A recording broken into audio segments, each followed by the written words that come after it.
Hello and welcome to VTC, the Virtual Training Company. My name is Mark Vernon and I'll be your narrator, and I'll be showing you how to use VTC training CDs using this short screen movie. On opening the VTC training CD player, you'll be presented with a list of all the movie topics that can be played. The actual training CD player can be launched from the CD itself, or can be copied to the hard disk and launched from there, which might be a little faster. So to start with, to play a movie topic, just select the movie you want to play and click on the play arrow here. And the movie starts playing. Just going to pause it. You'll notice here that the movie is actually at half size, so I can play it within the window. On your screen it will be full size. So once the movie is playing, you can fast forward, rewind it. You can click pause and play from the bar here, or you can use the space bar to stop and start. You can click on to the next movie and you can see it will automatically go to the next one, and the movie will automatically close as soon as you let it finish at the end. So I'm just going to let this finish now, and it will close automatically. Now at any time you can play your movie and your application at the same time.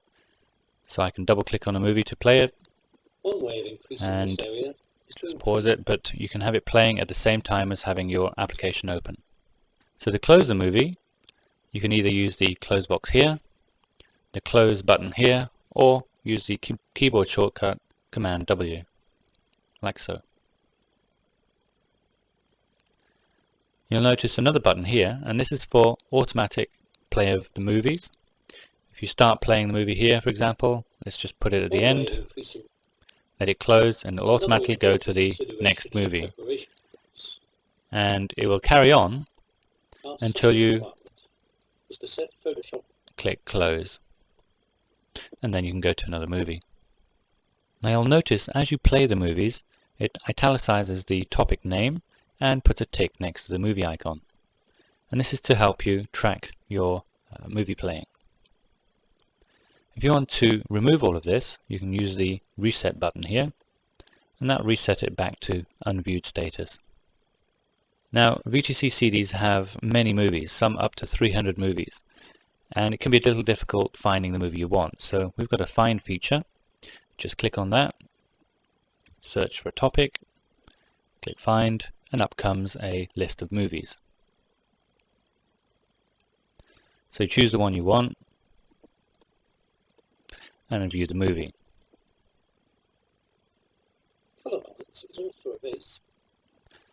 And just click close for now, and you can see it's opened up the folder and opened up the movie and played it, and then ticked it off as played.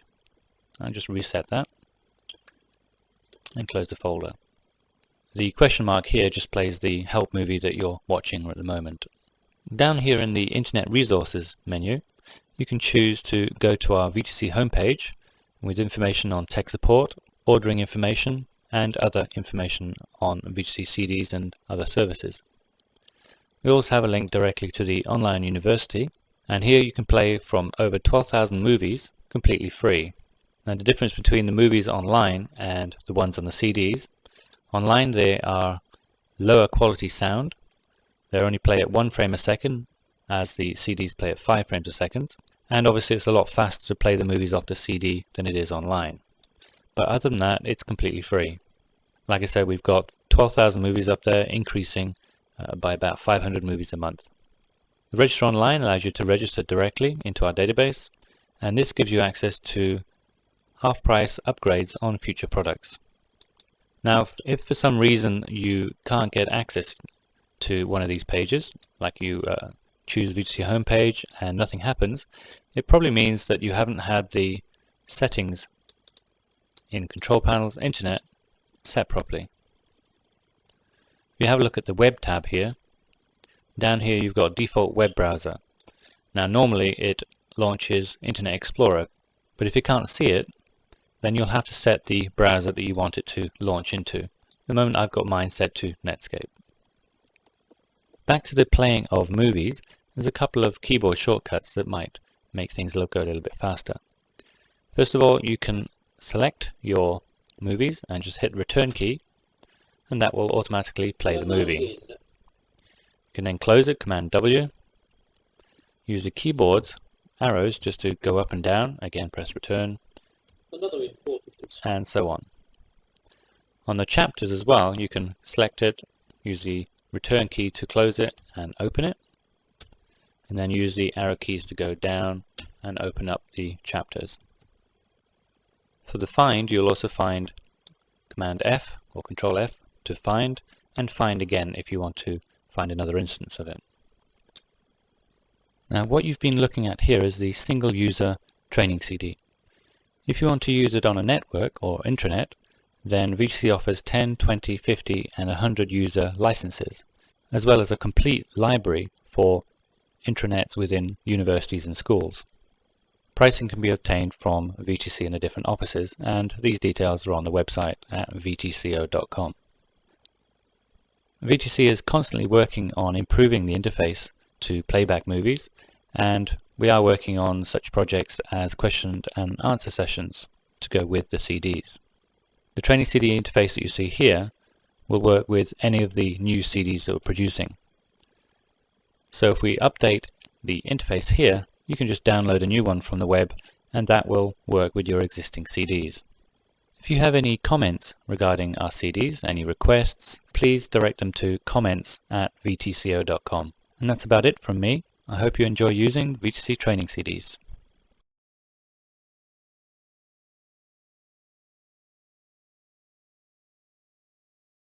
The New Media Group Incorporated is a Pittsburgh-based computer training and graphic arts company that provides fast-paced, high-quality instruction to the web, multimedia, and graphic design community. We are one of few companies in the world that is an authorized training center for Adobe, Macromedia, and Quark. In addition to training and consulting, the New Media Group also produces websites, multimedia pieces, and content for instructional CDs. To learn more about the New Media Group, call us at 1-877-NEW-MEDIA or visit our home on the web at www.thenewmediagroup.com, or you can send us an email at training@thenewmediagroup.com.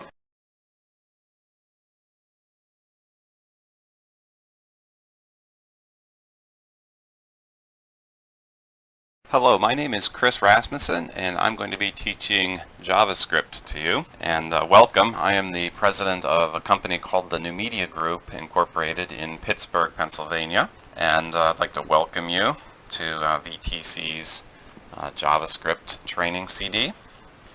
It's nice to have you with us. I'd like to begin by distinguishing JavaScript from Java. And this is a source of a lot of confusion, even for people who actually do really know the difference between the two. Java is a full-scaled programming language and is completely different from JavaScript.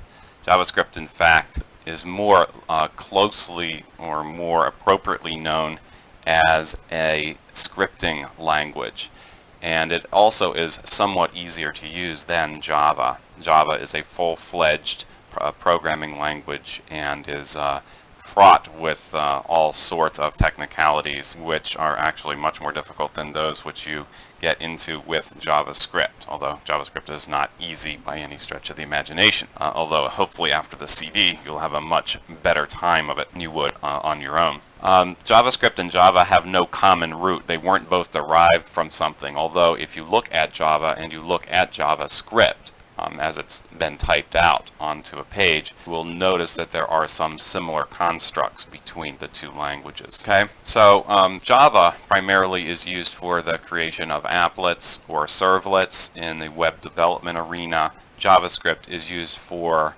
usually smaller and less capable types of functions, which you can assign usually relatively easily to your web pages. So don't put on your resume, if you are good in JavaScript, that you actually know Java, because if they hire you based on that, you'll have a pretty tough time of it. I'd also like to take a few moments and let you know that JavaScript is, to some degree, a language which is going to require some programming. So although it's technically known as a scripting language, there is some programming involved, and you may or may not have programming or scripting experience before you begin to learn JavaScript. It really doesn't matter at this point. If you have some programming experience up to this point, you are in very good shape because you will catch on a little faster. However, if you do not, you're going to have to work a little harder, particularly in the earlier chapters of this training CD, to sort of get the idea what's going on. So just to give you a little bit of a tip, you would want to practice and make sure you understand the concepts, the basic programming concepts, before you continue on to the next lesson, because you could find yourself getting quite confused quite quickly. So the next thing that I'd like to say about JavaScript as a language, and because it is a programming environment, is that there are lots of different components to the language. And these components are known often as tokens, and they're the smallest parts of the JavaScript language and include such terms as identifiers, keywords, literals. There are data types that you work with in programming, such as when you're working with variables, you need to have variables stand for numbers or strings, combinations of letters or numbers or characters, Boolean values which are true and false, etc. There are also mathematical expressions you're going to have to deal with. So when you set a variable, let's say the variable x equal to 1 plus 4, then x becomes equal to 5. That's a mathematical expression. I'd also like to talk with you about JavaScript as a language. JavaScript, as we said before, is not a full-bore programming language, but it is a scripting language. And consequently, we're going to have to learn some computer programming in order to get JavaScript to work. So those of you who have some computer programming experience, no matter what it is, whether it's BASIC or Fortran or Pascal that you may have learned years ago, or if you have more sophisticated programming expertise, let's say in C or C++ or Pascal, you will find that very helpful as you continue through the CD.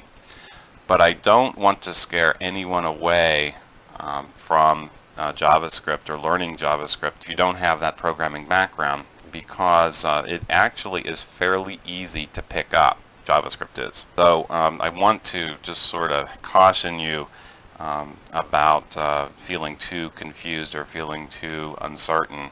I just recommend you go through the lessons slowly and make sure that you understand them before proceeding to the next lesson. Otherwise you could potentially get confused or inundated. There is a lot of information here that we're going to be presenting. It is really only scratching the surface of what JavaScript can actually do.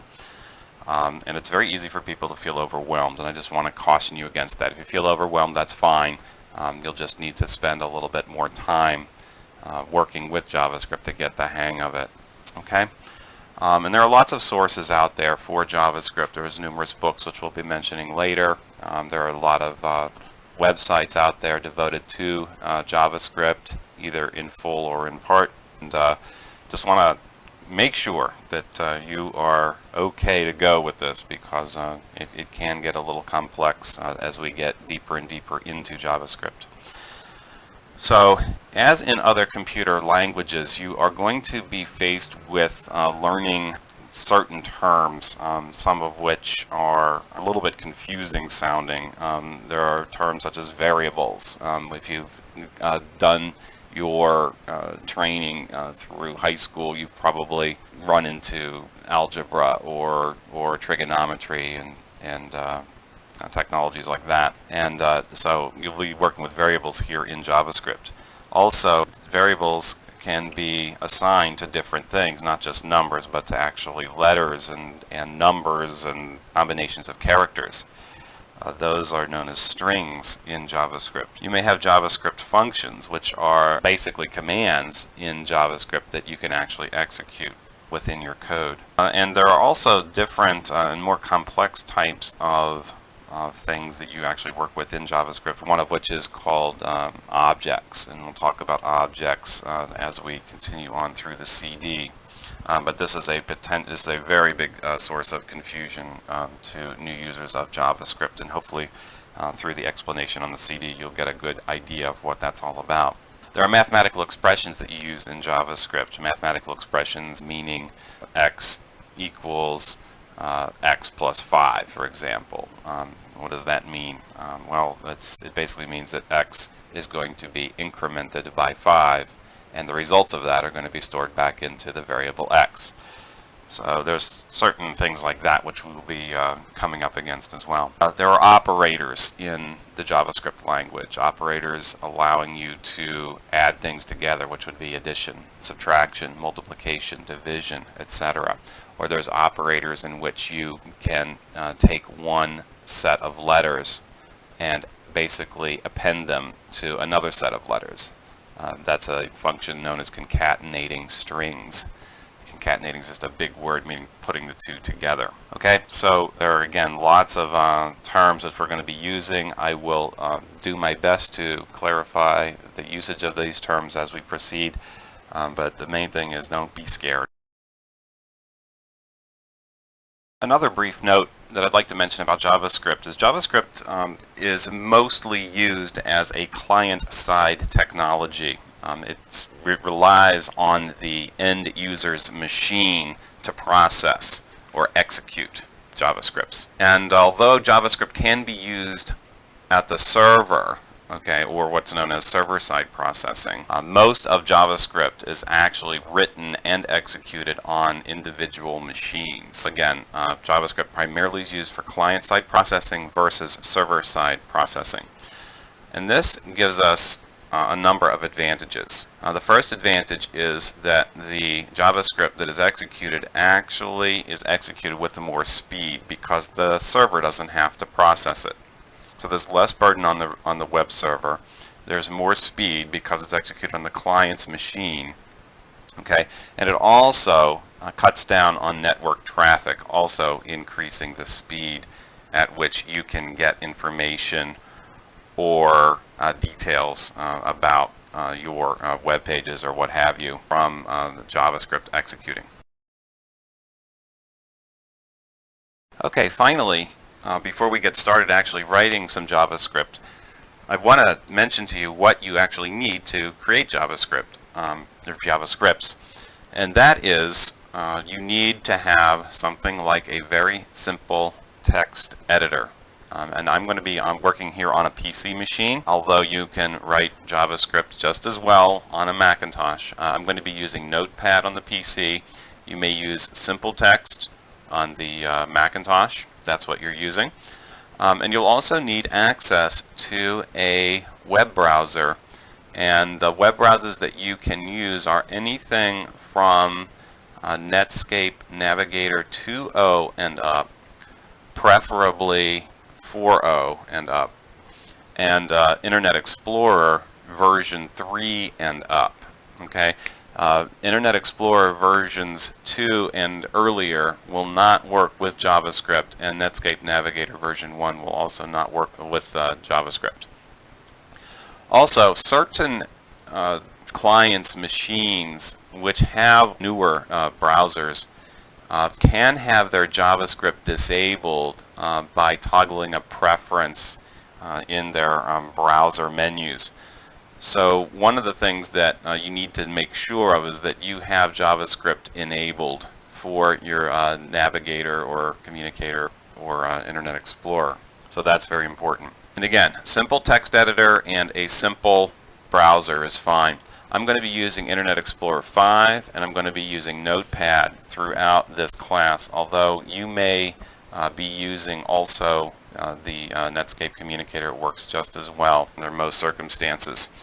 Okay, as you will see, particularly if you're working with both browsers, sometimes JavaScript works well on one browser and will not work well on another browser or browser version. So you will need to do some experimentation and testing of your JavaScripts based on browsers and browser versions. Okay, So that's what you'll need to get started, and the next session we will actually begin typing out some basic HTML and a basic JavaScript here. So here you go.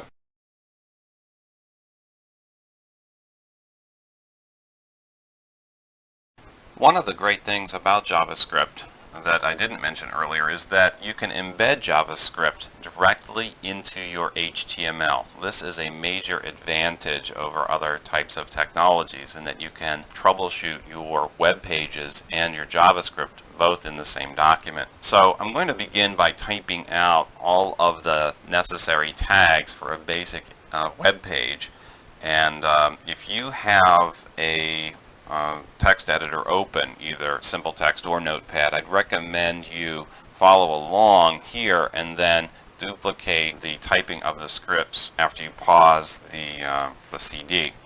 Okay, so I'm going to begin with HTML, and I'm going to automatically close that tag, and I'm going to then insert the head tag, and I'm going to close that off as well. You'll notice probably that I type relatively quickly, and if you're following along exactly the way I am, you may not be able to keep up, and I apologize for that. So I'm going to start off with a title, and I'm going to call it My First JavaScript Page. And then I'm going to close off the title tag here. And after the head tag, I'm going to insert the body. And in the body, I'm actually not going to put anything, so I'm going to close off the body tag as well. And this will be the foundation for a lot of the work that we're going to be doing together. It's just a very basic HTML page. And you may find it helpful to open up an earlier JavaScript web page that you have typed in and saved, and then just modify it and save it back out under a different name. I also recommend, by the way, that you, for the purposes of this CD training, is that you have a quick way of getting into your text editor and into your browser, because you may be opening them up and closing them or minimizing them quite frequently. So I have this set up. I have a shortcut to Notepad and to Internet Explorer here on my desktop, and I also have created a folder here of JavaScripts.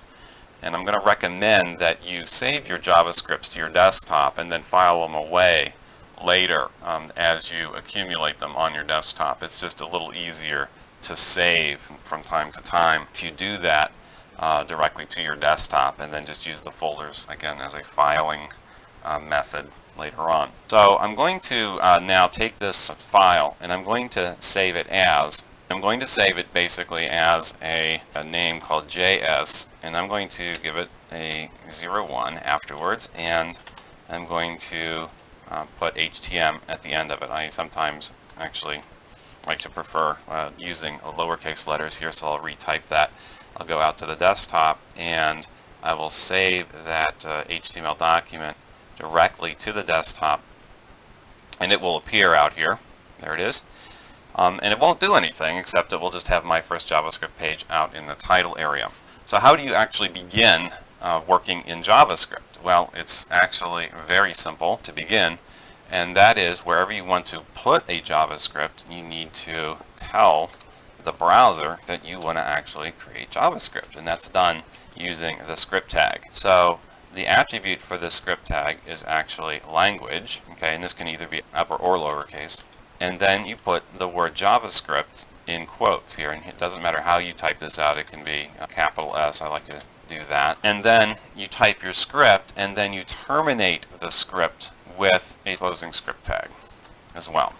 And then inside this area, or between the script tag and the closing script tag, is where you actually create your JavaScripts. That's the basic setup of a JavaScript in an HTML page.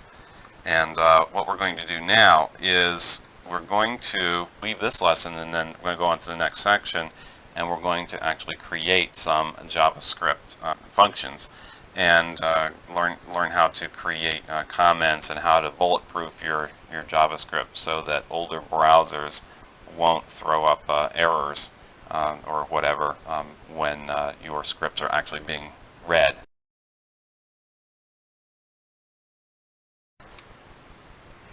Okay, we're going to continue using the web page that we have that we began to use in the previous section here. I haven't made any changes, so it's still js01.htm. I've saved it to my desktop. I want to begin this lesson by introducing to you the notion of commenting in HTML, basically to hide your JavaScript from browsers which will not interpret or execute the JavaScript very well. And we do that by putting in a regular HTML comment. And that HTML comment is done by the less than sign here, the exclamation point, and two minus signs, let's say, or two dashes or hyphens. And you'll often see this in people's JavaScript code as begin hiding JavaScript, okay, from older browsers. And then the script actually begins. And the script continues all the way until the final line. The final line looks something like this. It has two slashes, and the slash is right next to the shift key on the keyboard. And then we may type, this is optional text by the way, and the JavaScript hiding. And then we close this off with the standard closing tag for a comment, or closing comment in HTML. So this whole thing actually functions as an HTML comment, with one major exception, and that is here there's two slashes. These two double slashes are what are used in JavaScript as a one-line comment. So as you continue writing your scripts in here and you close them off here, this is not executed in either JavaScript or in HTML, okay? And this whole thing is not handled in HTML at all if, in fact, JavaScript is not active. Okay, so this is the preferred way of setting up your scripts so that they do not bomb out or they don't put up all sorts of junk when you look at these pages in older browsers.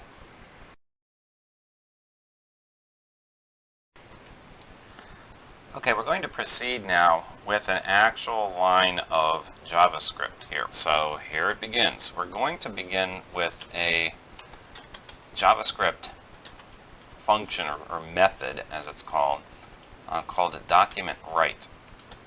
And document write, you will see, actually writes pure HTML into your web page. And the syntax for this is rather unusual. You have document and then a period and then the word write, then a left parenthesis,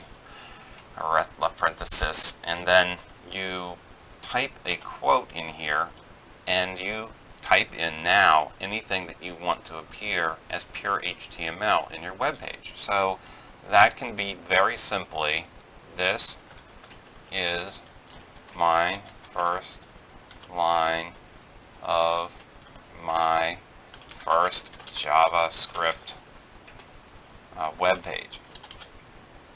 And we're going to put a period at the end of the sentence, which is optional, I guess, and then a double quote, and then a right parenthesis.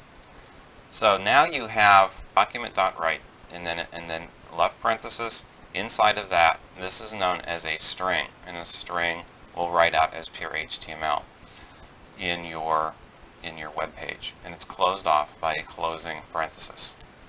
Okay, I'm now going to go to the File menu and save, and after I save that, I'm going to minimize the window here, and I'm going to take the JavaScript web page here that I've created, and I'm going to open it up into Internet Explorer. And sure enough, this is my first line of my first JavaScript web page. Actually comes out as a line of text in a web page. And up here, this is the my first JavaScript page text that we typed in between the title tags. So congratulations if you've been following just as I have here, or just as what I've done here.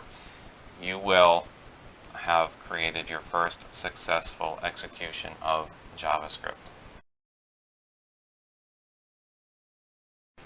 Okay, I would like to make one simple change to this just to show you some of the power of this type of technique.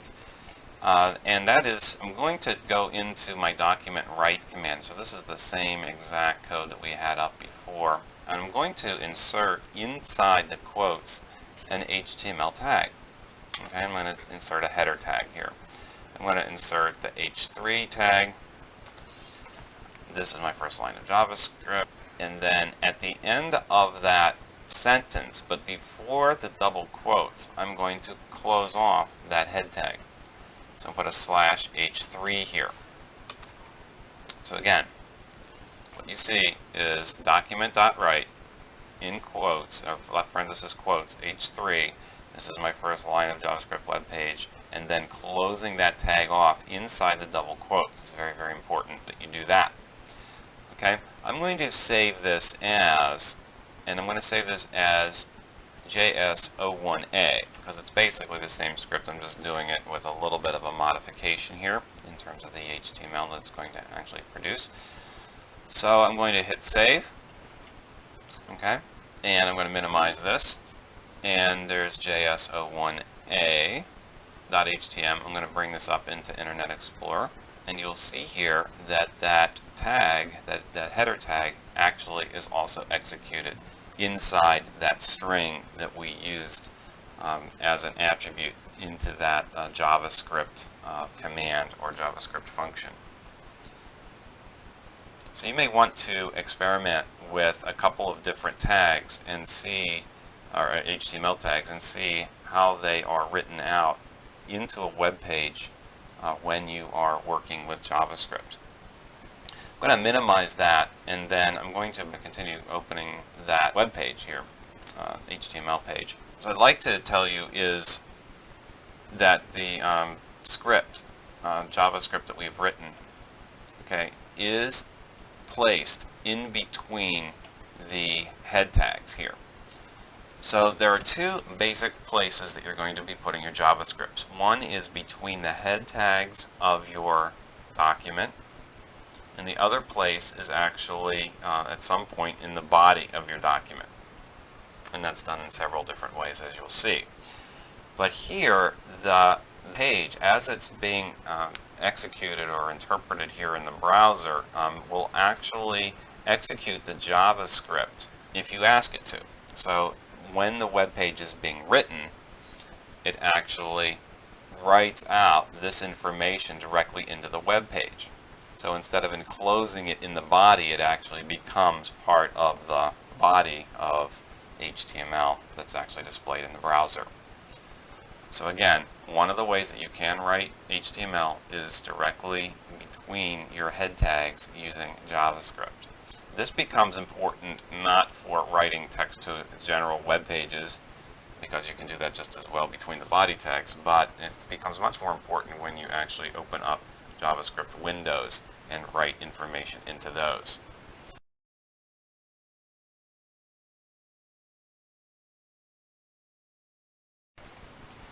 Okay, now I'm going to take this last script that we've written, and I'm going to modify it, and we're going to teach you another different method or another different JavaScript function that you can do that's lots of fun. It also can be very annoying. So I'm going to take this entire line of text, basically, and I'm going to get rid of it.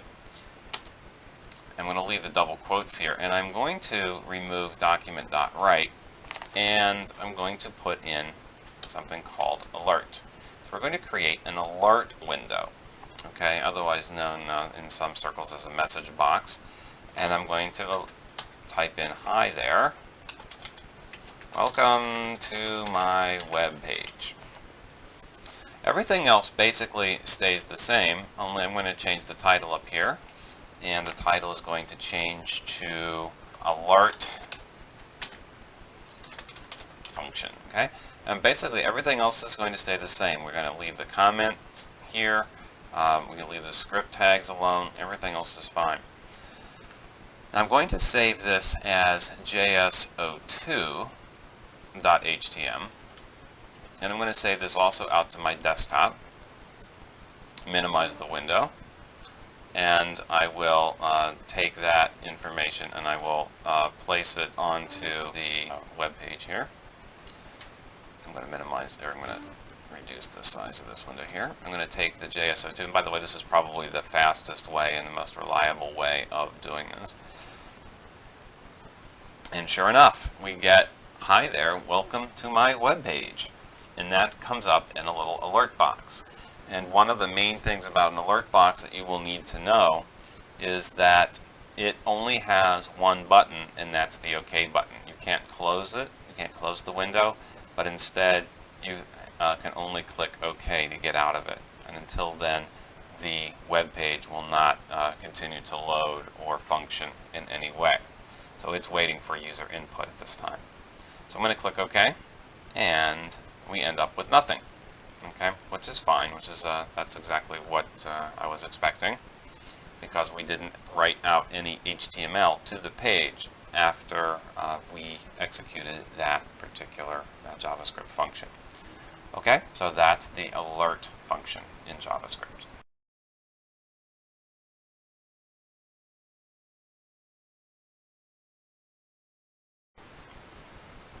Okay, continuing from where we left off here, this is JSO2.htm. I haven't made any modifications to that page. I'd like to change the alert function here to another JavaScript function known as confirm. And I'm going to change also the text inside these quotes. Notice the construction of these commands or functions, what have you, are very similar in that they are enclosed in parentheses, and they are also enclosed in double quotes here. The reason they're enclosed in double quotes is because this is text, or a string of information that actually is going to be reproduced inside of these dialog boxes. So confirm allows a person to choose OK or cancel. Okay? Do you want to see my web page? As a question. Okay? So we're going to type that out, and then we're going to change the title of this to confirm, and then we're going to save this out as JSO3.htm. Okay, now to save things, save a little bit of time here, I'm going to just simply minimize the window and go out to JSO3.htm, and I'm going to drag it directly into the Internet Explorer window, and sure enough, you get a JavaScript confirm. In Netscape Navigator, this will look slightly different. It will say JavaScript confirm. If you're using an alert, it'll say JavaScript alert. Do you want to see my web page? Okay, or cancel here. Okay, so this gives the user two choices, OK or cancel. And I can also this time close the window down, which also registers, by the way, as a cancel. I can either click OK or cancel. Either way, I'm going to get the same response. I'm going to click OK. Nothing appears on the screen, which is fine. And if I refresh and I hit cancel, you'll see that the same thing occurs. So we haven't built anything into this JavaScript that would catch the person's clicking the OK button versus the person's clicking the cancel button. So right now everything is functioning just right. I'm simply going through these JavaScript functions because they're a lot of fun to get them to work immediately. They're very simple, but they're going to set the stage for some more complex scripts that we'll get into at a later time. Now I wanted to have you create a folder if you haven't already got one out there, because we're starting to litter the desktop with our scripts, and start collecting them into your own folder. So I'm going to create a new folder out here, and I'm going to entitle this VTC JavaScripts. And I'm going to make these JavaScripts, by the way, available on the CD that you have in case you just want to open them up and test them out. You don't, if you're not a very good or in fact, if you're a terrible typer, this will probably help out a lot. So I'm going to, again, enclose these on the CD. You can just get to them by navigating through the CD by exploring the CD on the PC side, or just by double-clicking on it and finding the files on the Mac side. And these will be, again, used for your benefit.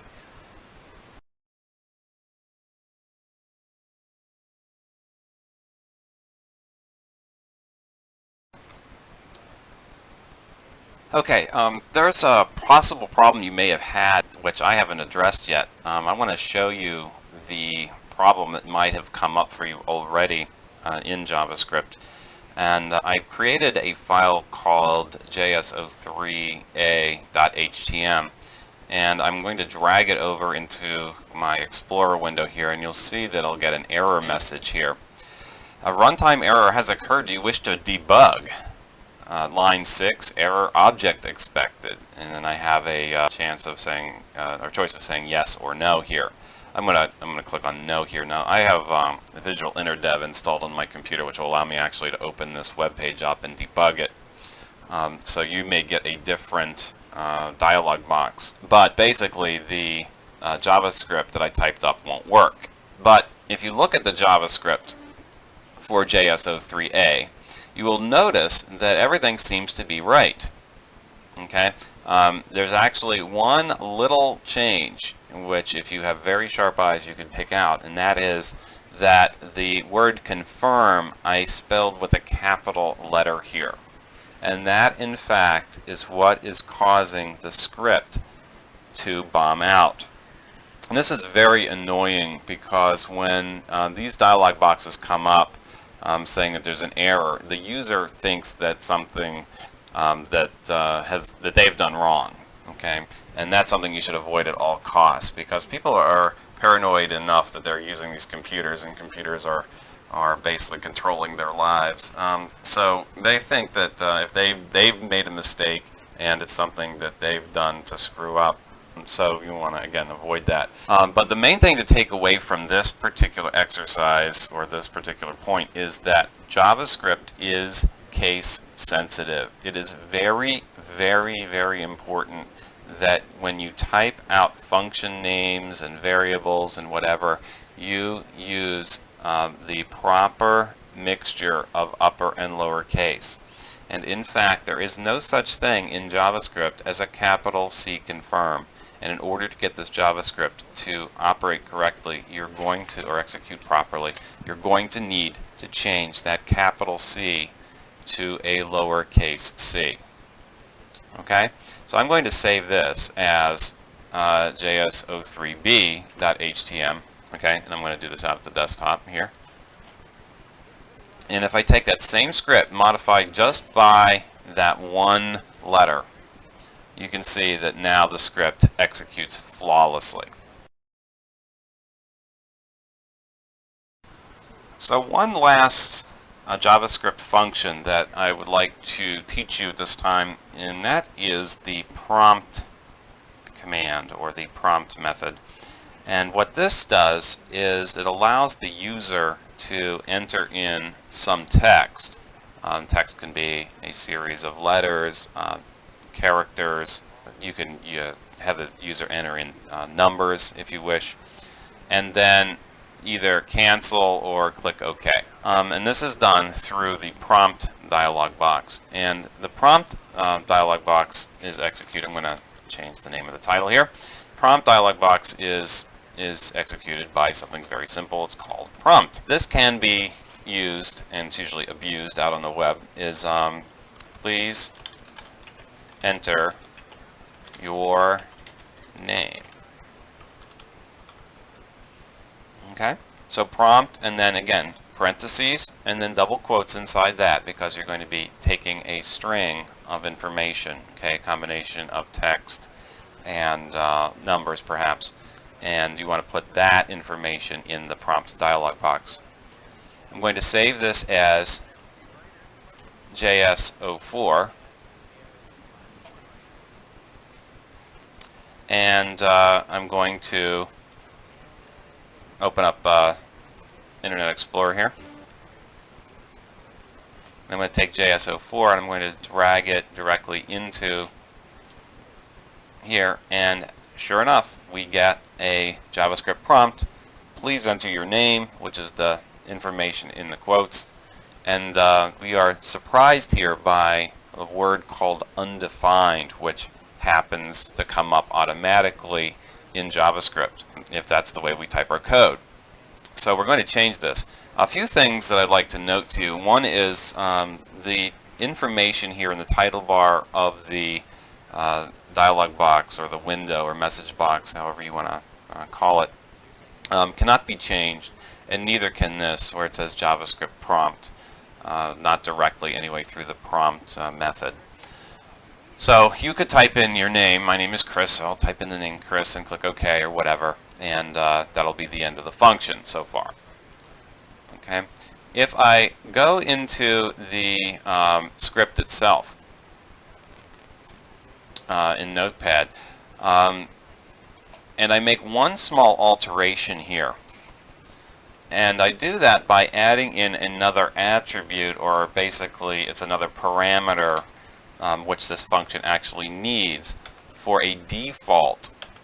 Okay, and if I put a comma and a double quote, which is known as an empty string or a null string, and I put that in as a second argument, and I save this out. I'm going to save this out as js04a.htm.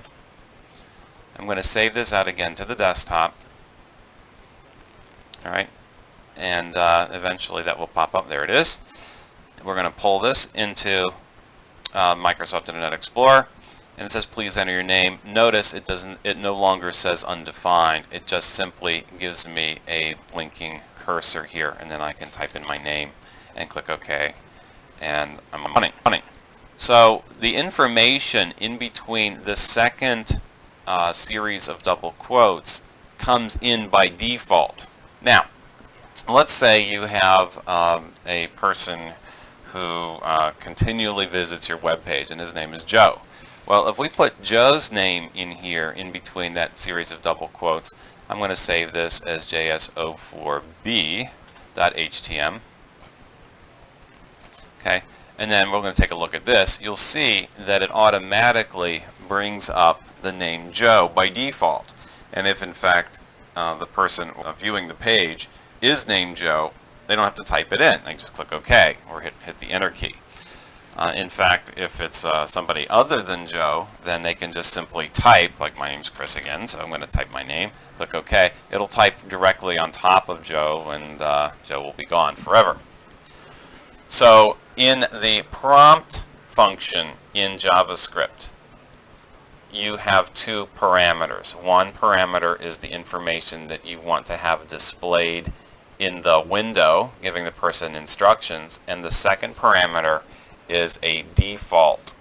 Okay, and you don't have to define the default parameter there. However, if you don't, JavaScript will automatically put in that undefined text.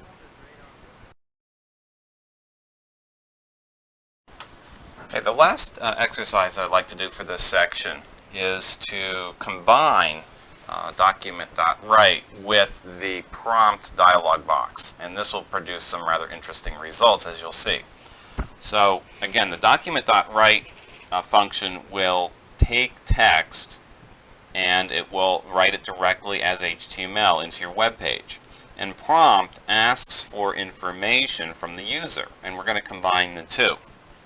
So we're going to start off by using the JS04, 4A, or 4B web page that we've created, HTML, and we're going to type out document.write. And remember, when you use document.write, you want to use a left parenthesis and then a double quotes, and then whatever it is that you're going to write out to the web page. So here we're going to simply say hello to the person who types their name in. So here we're going to type hello, comma, space, and then a double quote. And we're going to then add that piece of text, which is known as a string, to another piece of text, which is going to be the response from the prompt dialog box. And we put those two pieces of text together with what's known as a concatenation operator, okay, or concatenator. and that is in JavaScript the plus sign. So we're going to type in a plus, and we can put these two lines together, although it's not really necessary. It may actually be easier to read if you don't. Okay. So hello plus prompt. Please enter your name. You can leave Joe in here, or you can remove him. I'm going to remove him. Now this is going to call up the prompt dialog box, and the person is going to enter in their name, and you'll find out that that actually is appended to the string. Now to appease the English teachers out there, we're going to add on top of that a double quote, period, double quote. And what this does is it appends a period to the end of that person's name. So we should get hello, comma, space, the person's name, and then a period. Okay. Now all of that information is enclosed inside that document write command, and it must also close with a parenthesis. Okay, so here we have one big parenthetical or expression, if you want to call it that, and inside we have another. So these are called nested parentheses, and we have also several series of double quotes. One of the ways that you can troubleshoot your JavaScript is to make sure that you have your double quotes matched up and your single quotes matched up. So let's just stop here, and we're going to give this another name here, since this is a different web page that we're working on, and we're going to call this document write / prompt combo. And I'm just going to delete this. And I'm going to save this HTML out as JS05. And I'm going to minimize this, since we don't have to look at that right now. And I'm going to drag JS05 in here. And sure enough, we get the JavaScript prompt. Please enter your name. I'm going to enter in my name and hit the Enter key. And sure enough, up it comes, the hello, comma, space, and then my name, and then a period at the end of that sentence. It's really, really, really important not to get too confused with all of these double quotes. And the way that I recommend you read through the JavaScript is you go into the centermost set of parentheses and go in from there, or go out from there. So here you have, please enter your name, ... comma, double quote. That is the information that's going to be in the prompt dialog box. The prompt dialog box, including the parenthesis, or including the information in the parentheses, returns a value, and that value will hopefully be the user's name. Okay, so you can basically boil this down to the person's name. Hello, comma, double quote, plus person's name, and then you add at the end of that text a period, and that's all there is. So it sometimes is a little confusing to read all of this text concatenating to other text, but as you go in from the center and go out, it's a little bit easier to figure out what in the world is going on. So don't be confused by multiple sets of quotes and all of that. And then we're going to move on to the next section, where we will be talking about adding more complexity still into the scripts.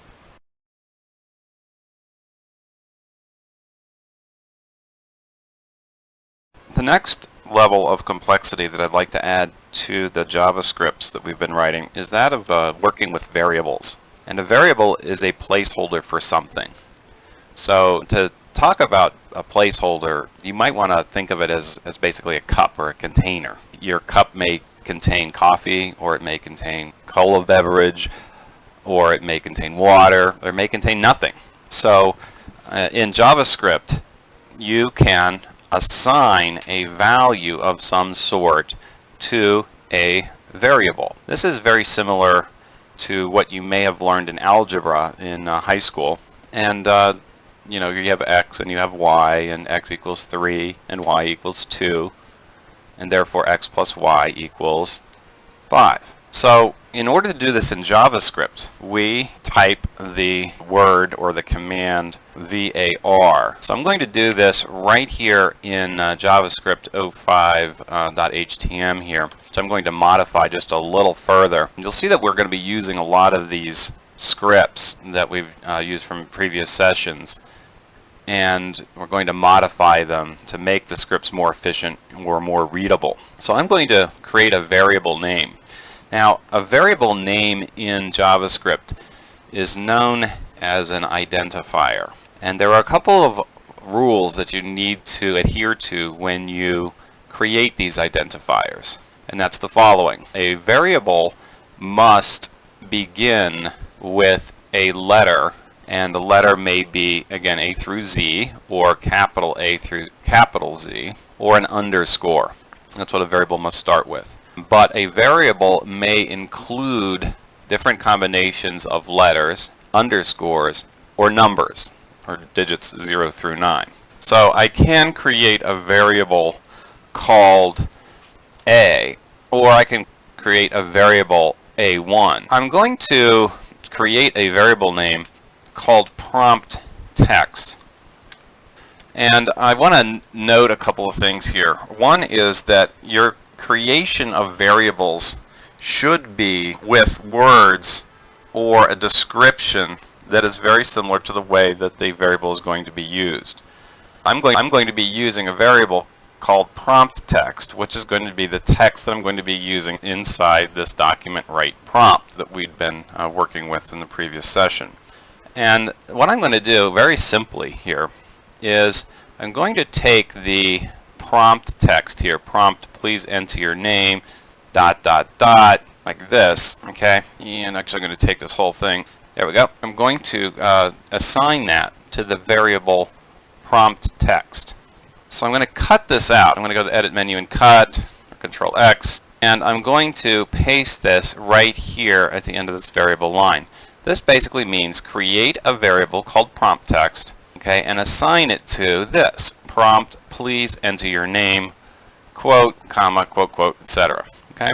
Now, prompt text is going to actually be assigned the value of what the person types into that prompt dialog box. So, in order to use this variable, we can simply copy that variable name and paste it right here. Okay, and I just used the keyboard shortcuts to copy and paste that very quickly. So hello, comma, quote, plus prompt text. And prompt text is basically the value of what the person typed in. And we're going to finish that off with a period, as we did before. Okay, I'm going to save this as JS06.htm. And this will be our first use of variables here. And I might even add this line up at the top here with variable. And save it again. And now I'm going to take the JS06.htm and I'm going to drag it into my Internet Explorer window here, and I'll type in a name here.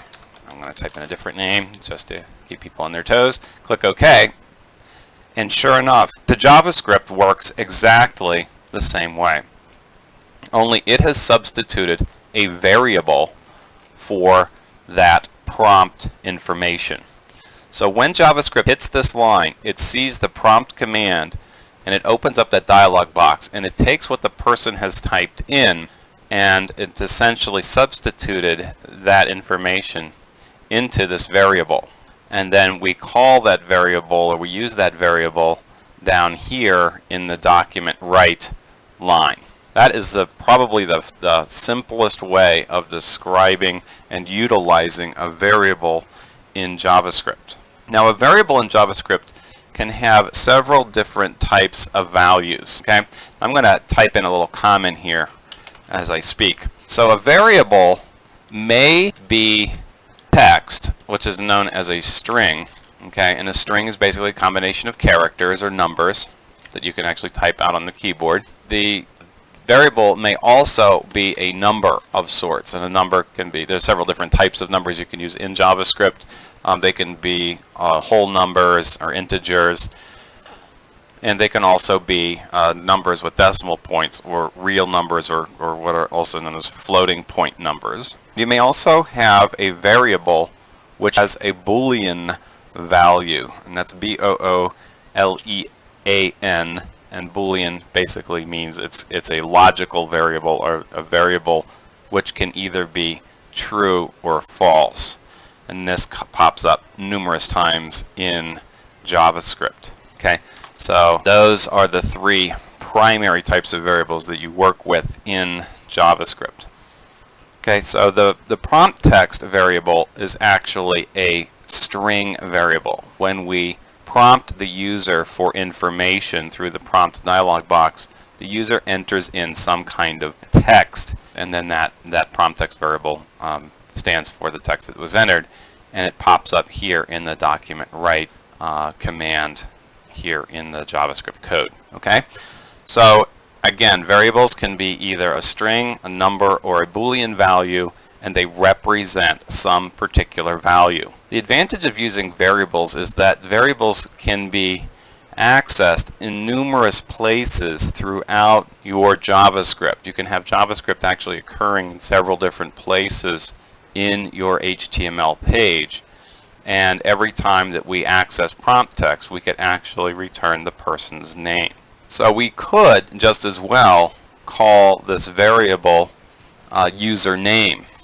Okay, and if we did that, then we can substitute username here as well instead of the word prompt text. This is actually a little better because it's much easier to understand the JavaScript code as we read through it. Much easier for someone who's looking at your code to say, oh, username must be the name of the user.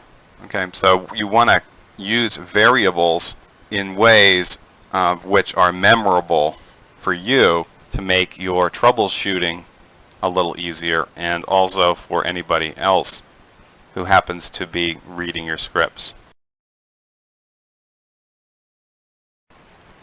I'd like to go on now and talk about ways that you may use variables with the alert and the confirm and the prompt command. And we're going to get into some other things as we move on towards making the scripts a little bit more interesting. To use a variable for an alert, we can do basically the same as what we did for the prompt. So I'm going to go into the script here, and I'm going to add another line, and I'm going to call this alert text, variable alert text, and I'm going to say welcome to my JavaScript page, and I'm going to close that quote. Now a string, when you refer to it in JavaScript, has got to be enclosed in quotes of some sort. But I'm going to also change the document title here from document write prompt to just working with variables. Okay, working with variables. So I have an alert, welcome to my JavaScript page. I'm actually going to put a period at the end of that.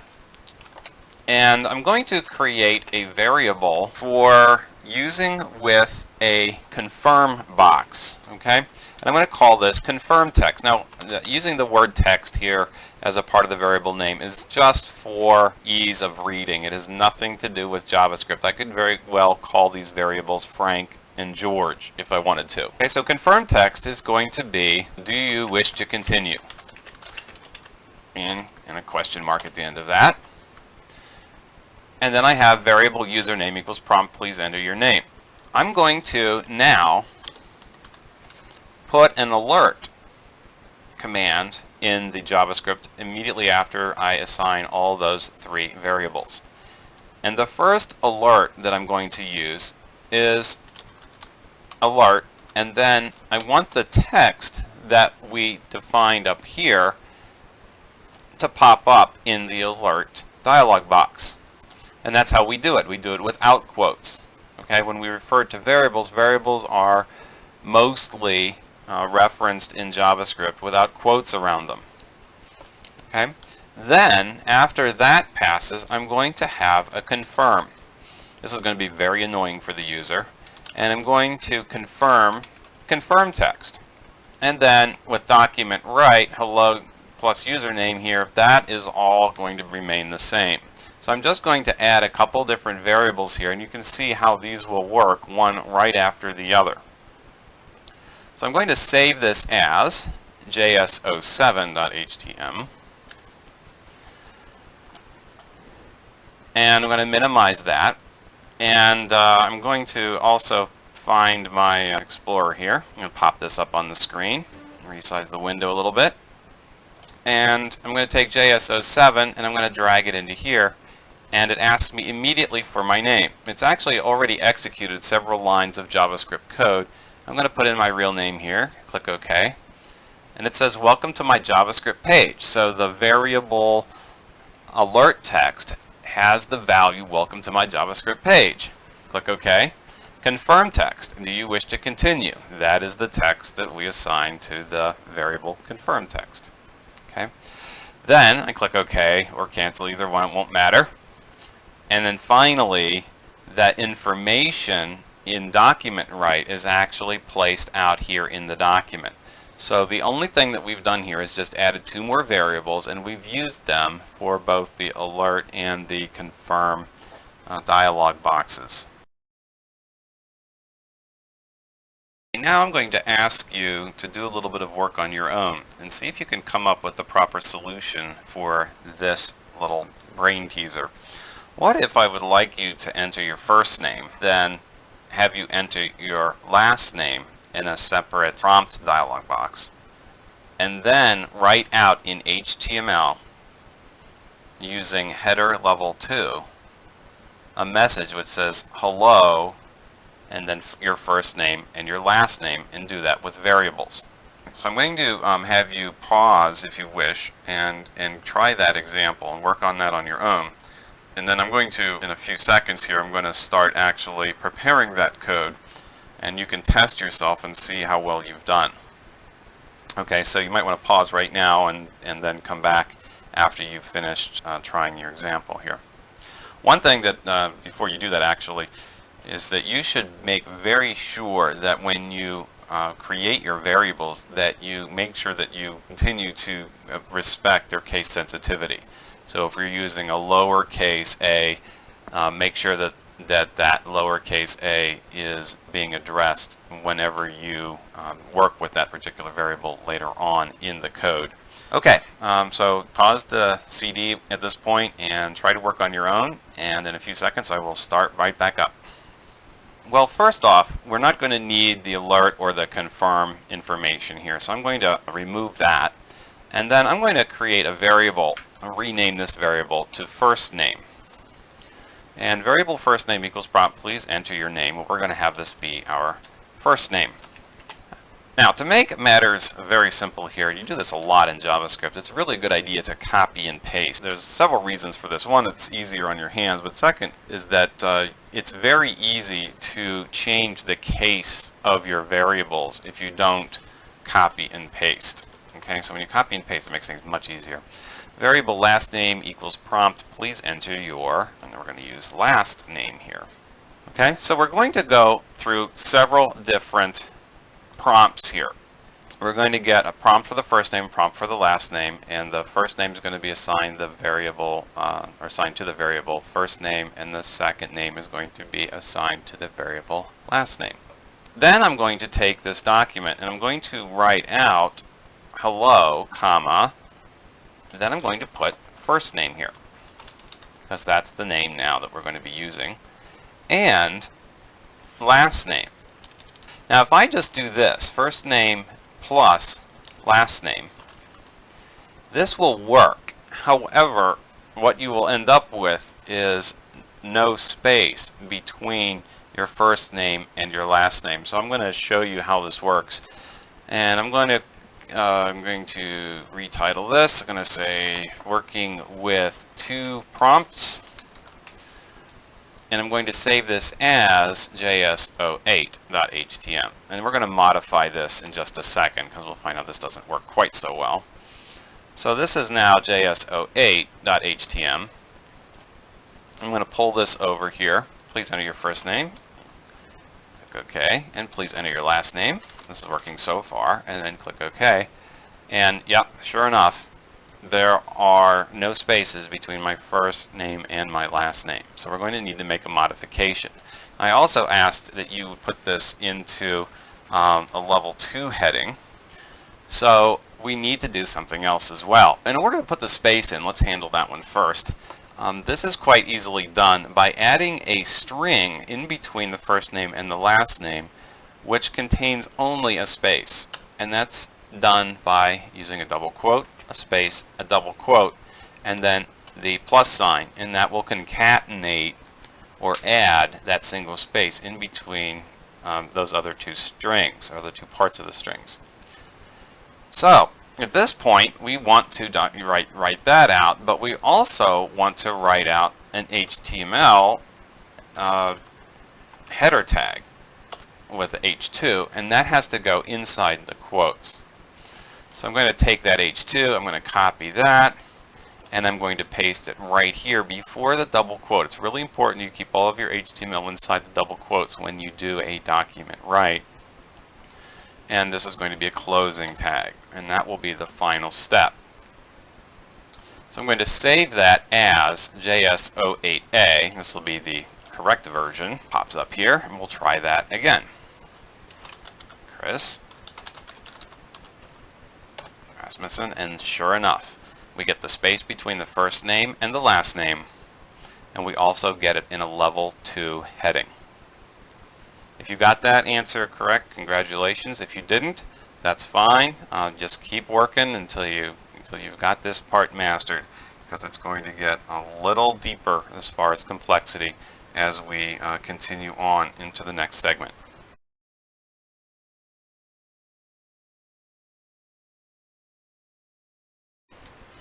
Now I want to begin talking with you about mathematical operations. So let's say we want to have the user input a number and then input a second number and then have JavaScript return the sum of those two numbers. Well, you would think that that would be accomplished with a script that's very similar to the one that we just did. So I in fact have the JS08A script already opened up on the screen. I'm going to go ahead and save that as another name, js09.htm.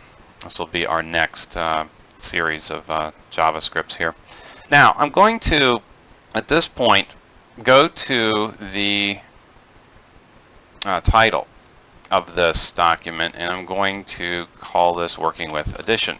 And instead of asking for input that's going to be a first and last name, I'm going to change the variable to first num, or first number. And I'm going to also input a second number. Okay, and instead of saying please enter your first name, please enter a number. And then instead of entering the last name, a second number. Okay, now document write, I'm going to get rid of these H2 tags here because they won't be necessary. And instead I'm going to write the sum is equal to, and then I'm going to add these two numbers together. But I'm going to do that, instead of making this really lengthy, I'm going to do that by using a variable called sum. So I'm going to highlight that text, first name plus last name here, and I'm going to just put that number here. And I'm going to create a variable sum equal to first num plus second num. And you'll see that this doesn't give us the expected results. I'm going to save this document, and I'm going to open up Internet Explorer again. I'm going to take JS09, wherever it might be here, and drag it into the Explorer window, and I'm going to type in 30 for the first number, and I'm going to type in 19 for the second number, and click OK and watch what happens. Sure enough, we do not get the proper result. The sum is equal to 3019. We don't get the value 49, which is the value we would get if we were just adding those numbers together. Well, this is a cause for a great deal of consternation for new users of JavaScript. So I'm going to give you an answer which is going to be based on a mathematical function which we can do to the text that actually has been entered from those two prompts. So the main thing to understand when you're using prompts in JavaScript is that they return textual values. And when you add a textual value to another textual value or a string to another string, you don't get a number, you get a string. So what we're going to do is we're going to take the value of the text. Actually the text is going to be converted into a number here. And we're going to do that with a function called parseInt. And we take that information that was entered as a string and we convert it into an integer. That's what that means, parseInt. So it means take the text that was entered in and change it to a number, an integer number in this case. And I'm going to do the same thing here. So I'm going to make the first number 30, in this case, a number, and we're going to take the second number 19, make that a number, and then we're going to add those two together. That plus sign is the addition mathematical operator, and it is the same operator as the concatenation operator that we've seen that's used between strings. So then document write the sum is equal to sum. Now I'm going to save this out as JS09A. .htm, and we're going to take that, pop it in here, and we'll enter the same information in 30 and then 19, and now we get the proper answer. The sum is equal to 49. So that is something that's very important when you're working with strings and you're trying to use them as numbers. You're not going to get the right results, and in fact you may get error messages rather than just wrong results. And you have to go back in your code and change those strings into text values before you actually operate on them. Now let's go through this script with a different focus. Instead of prompting the user for information, let's simply assign variables to numerical values. Right now we've been working entirely with text. So let's keep the title working with addition, and we're going to change this information, this prompt information, to 30. And let's change the second num here and give it a value of 19, just as we input in those boxes before. Next, let's just take the variable sum and add first num plus second num. Okay, I'm going to save this out as JS09B. It's a simplified script and it doesn't allow for any flexibility or user input here, but I want to begin to address variables here as ways of holding text values as well as numerical values. So I'm going to save this out as JS09B, and JS09B is here. I'm going to drag it into the Internet Explorer window, and sure enough it automatically comes up with the sum is equal to 49. So this script works just fine. You do not need to use the parseInt function in order to convert text to a number, because the variables that you were working with here were already numbers. Okay? If in fact we had these values of these variables as strings, or as text values here, then we would have to use the parseInt command if in fact these were integers. Okay, we're going to take the first integer and our first text string there and convert it to an integer, and then we're going to do the same thing here, parseInt of second num. Then in fact, as we save this as JS09C HTM, then that text, or that script will now function identically. So you can do it either way. Of course, if you're working with numbers, the numbers themselves can be added together without the parse int function, and if you're working with text, they do have to be converted. So I wanted to make that clear before continuing on talking about arithmetic operators. Now, what if we wanted to have the user input decimal numbers or floating point numbers and then add those together? Well, we wouldn't want to use the parse int command in this case. So if we were going to allow people to use decimal numbers, we would need to use the parse float command. So this is very simple. I'm just going to modify the JS09A script that we worked on and saved earlier. And I'm going to change parse int to parse float. Okay, and that's all the changes that we're going to make here. So I'm going to save this out as JS09D. And I'm going to save this. And we're going to take JS09D here. I'm going to get that here and pop this over into Internet Explorer. And we'll enter in a number such as 30.33.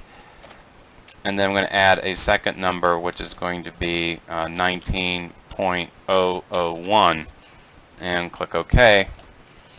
And sure enough, then the Internet Explorer here returns the value, or JavaScript returns the value, 49.331, which is the proper end result of that addition.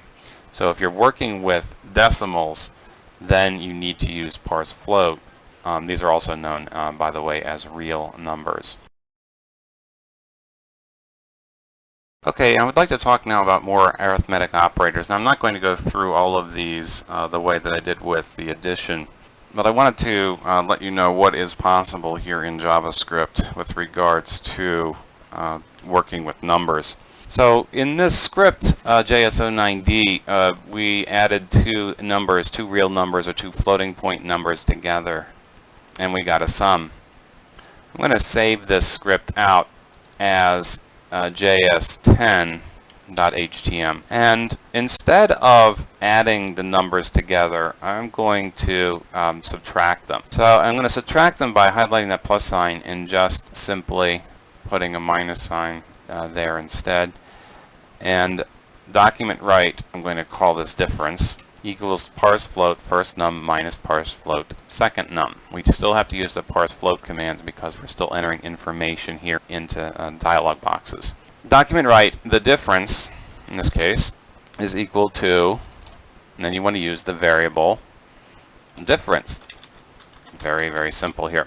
Now I have used the word here as a variable name, and I've also alluded to it right here inside of a string inside the document write function. Okay, it is not important that that name be here in that string. Okay, I could just as well call it the diff if I wanted to, is equal to difference. Now that's a difference. Let's copy that information. And I just did a quick copy here, and I'm going to paste it several times throughout here. So I'm going to do one more, and that's going to be for multiplication, and let's do one more for division. So I'm going to call the second one here mult equals parse float, and instead of using the minus sign here, I'm going to do the computer's representation of the times, which is for multiplication, which is the asterisk. Okay, document.write. Here it's going to be the result is equal to plus mult here, and this one's going to be subdivision equals parse float first num, and then division is done by the slash, which is the key next to the shift key, and then type dividing yields and then division here. Okay, so I have three separate sections. I have a subtractions section where we have difference. I have a multiplication section and a division section. Those are your three basic other arithmetic operators. I'm going to file save this as JS10A out here, and I'm going to take this and drag it in, and I'm going to type in a couple of numbers. I'm going to type in completely different numbers here. I'm going to do 58.5, click OK, and then I'm going to type 23.1 and click OK again. Okay, the difference is equal to 35.4.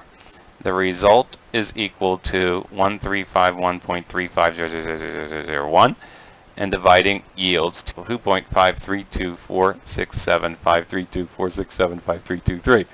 All right, that's a little bit of crazy results there, but you'll notice that there's some formatting problems here with respect to the numbers, as well as some textual problems. I'm going to address the textual problems first, and that is that you are writing HTML here. And what we have done is we've written one line after the other in HTML with no breaks or no paragraph tags. So when we do this, we really need to add in at least break tags in here, and again, you can use paragraph tags if you want, but basically the break tag is the easiest. And I'll just take that information I've copied here after difference, copied that, and then I'm going to paste it here, and then also here for both multiplication and division. Okay, although it's not necessary here because it's the last line on the page, so I can just take that back out. And I'm going to save this as 10b.htm, and you'll see that we end up with a little bit better formatted result. Okay, I'm going to add two different numbers in here, 25.25 and then 12.1, and the difference is equal to 23.15. The result is equal to 426. This would be the multiplying the two numbers together is equal to 426, etc., and dividing yields this incredibly bizarre number. So right now, this is what we have to deal with. When you're working with floating point numbers, you can get some rather extraordinary results, particularly if you are dividing, and sometimes even in adding relatively simple numbers with decimal numbers, that is, or real numbers. They will round off in a rather unusual fashion, and you'll get 0.99999 or 0.00001, depending on the browser and the way that the math has been calculated in your JavaScript. So be prepared for a couple of interesting results if you're doing mathematics here.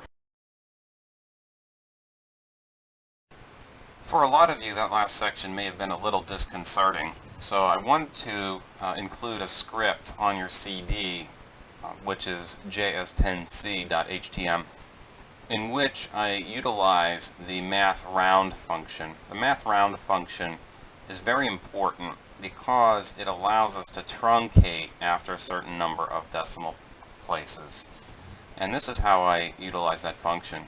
I take the answer that I got, in this case difference, or in this case down here I have division, or the result called mult here, and I've multiplied those numbers by 1,000, and I've rounded them off. I basically truncated them after the decimal point. Then I take that result and I divide that result by 1,000, and that returns a number which has a maximum of 3 decimal places.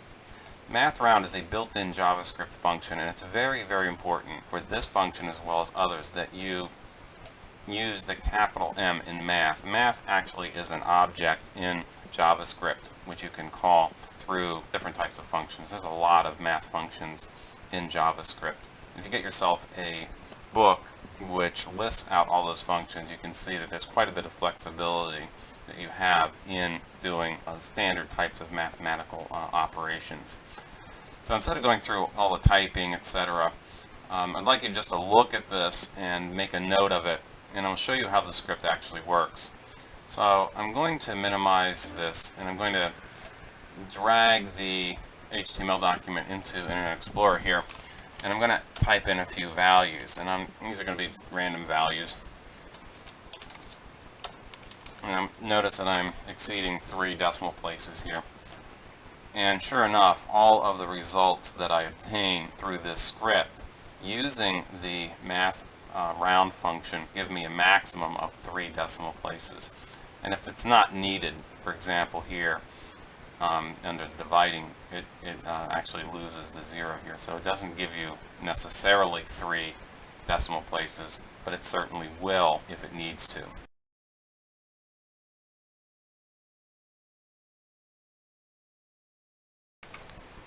Okay, now it's time to talk about conditional operators and the if statement. Conditional operators are used to compare elements with each other. So I may compare a variable with a value, for example, or I may compare a variable with another variable. And there are a number of different comparison operators which we'll get into later, but the most important one is the equals comparison operator. So I'm going to begin by typing in a particular if statement here, and the result that I want to get from this particular script is I want someone to enter in a number in a prompt dialog box, and I want to check to see if that number is equal to 10 or not. If it is equal to 10, I then want there to be an alert that's thrown up onto the user's screen that says congratulations. Okay? Otherwise, for now, I don't want there to be any result at all. So I'm going to do this with the if statement, as I mentioned before. So you type out if, and then a brace. So after the number has been input, we check it. And before that brace, we need to put in some parentheses. And the parentheses enclose the comparison that's going to be made. And the comparison is if first num, I'm going to type this out sort of in English first, and then we're going to modify it so that it will actually work in JavaScript. If first num equals 10. Now, this won't work just yet. We have to modify it. But basically, in English, if first num equals 10, then we want to then create an alert. And the alert is going to be similar to the alert that we've done before. I'm just going to put congratulations. And you must, when you use a brace, you must close that brace off. And in fact, it's sometimes useful when you type that first brace to type the ending brace so that you don't forget it later on, and then just type your code in between. So the brace key is up and to the left a little bit of the enter key on your keyboard, and please don't use the shift key when you try to get to the brace, because otherwise you'll get a regular bracket, sort of a squared off bracket, and that won't work at all. So let's go back to here. Well, first off, first num, as we mentioned before, will never be equal to 10 because first num is always going to be a text value. It's always going to be a string. So we need to use a parse int function around first num in order to get a numerical value. That's the first thing. Now, you would think that this would work, but in fact, in JavaScript, you can't use the equals sign as a comparison. You must use a double equals sign. And this is really, really important. You use the equals sign when you're assigning a value to a variable, but you use a double equals sign to compare a value and a variable, or a variable with another variable. It's very important that you understand that. Now, if this is true, then we're going to alert congratulations.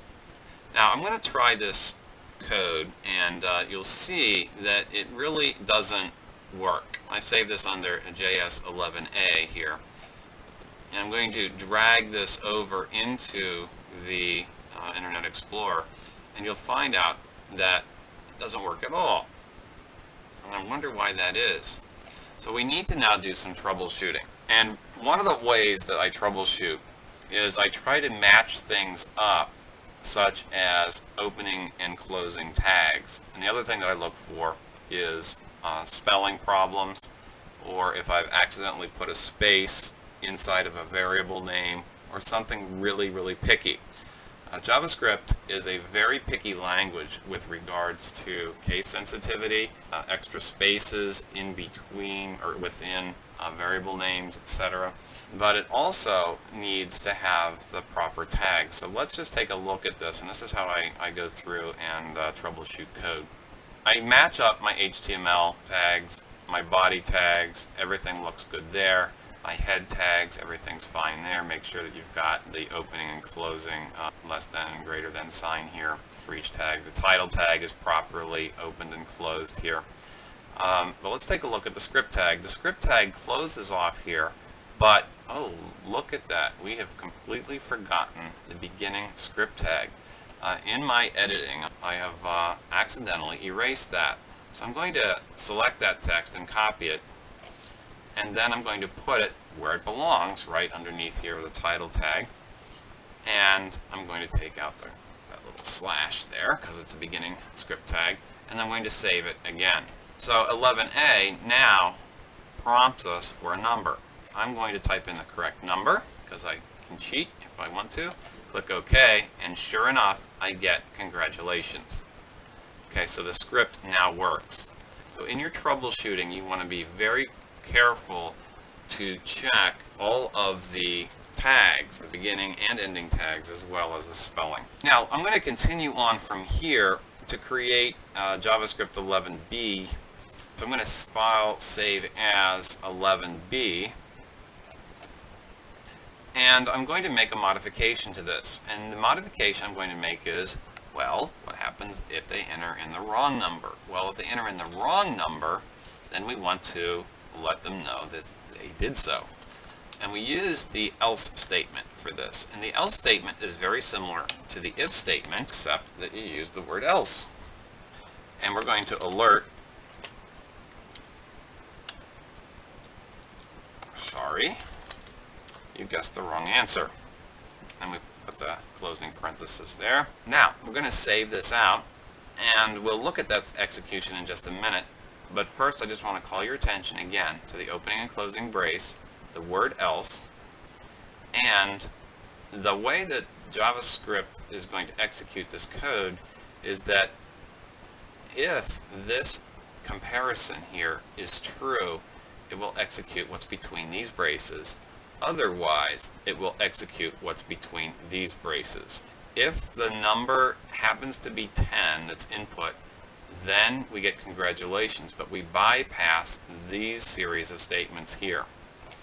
If it's not equal to 10, if it's other than 10, this evaluates to false, and it will only execute this script down here, or that portion of the script. So that's been saved.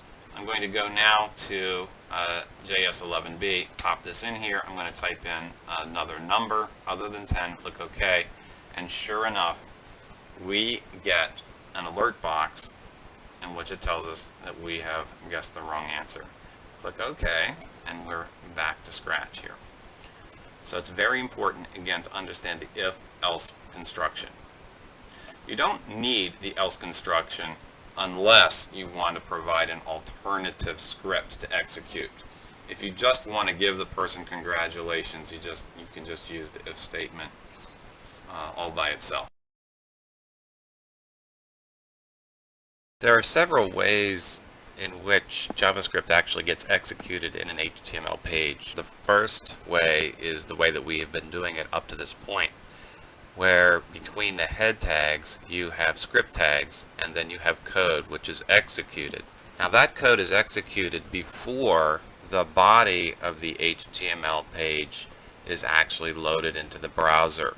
And that is important to understand because anything that happens up between the head tags actually occurs before people can actually see what's on the page. And there's a couple of ways of getting JavaScript to appear or to execute after the page has loaded, and I want to cover that right now. So first, to show you how this works with respect to loading the body, I'm going to just type some basic HTML here. I'm just going to type a head tag here, and I'm going to call this, I'm going to type welcome to the guessing page, and then I'm going to close that tag off, and I'm going to save this as js12.htm, and I'm going to save it out to my desktop, and then I'm going to load this in here. Now notice here that we are given the prompt to enter a number which I'm going to do here, before that header text appears in the window. But once that's entered, sorry, you guessed the wrong answer, then the page loads. So it's important to understand that any JavaScript that is placed between the head tags of your HTML page, that executes before the page loads. So I'm going to now make a small change to this.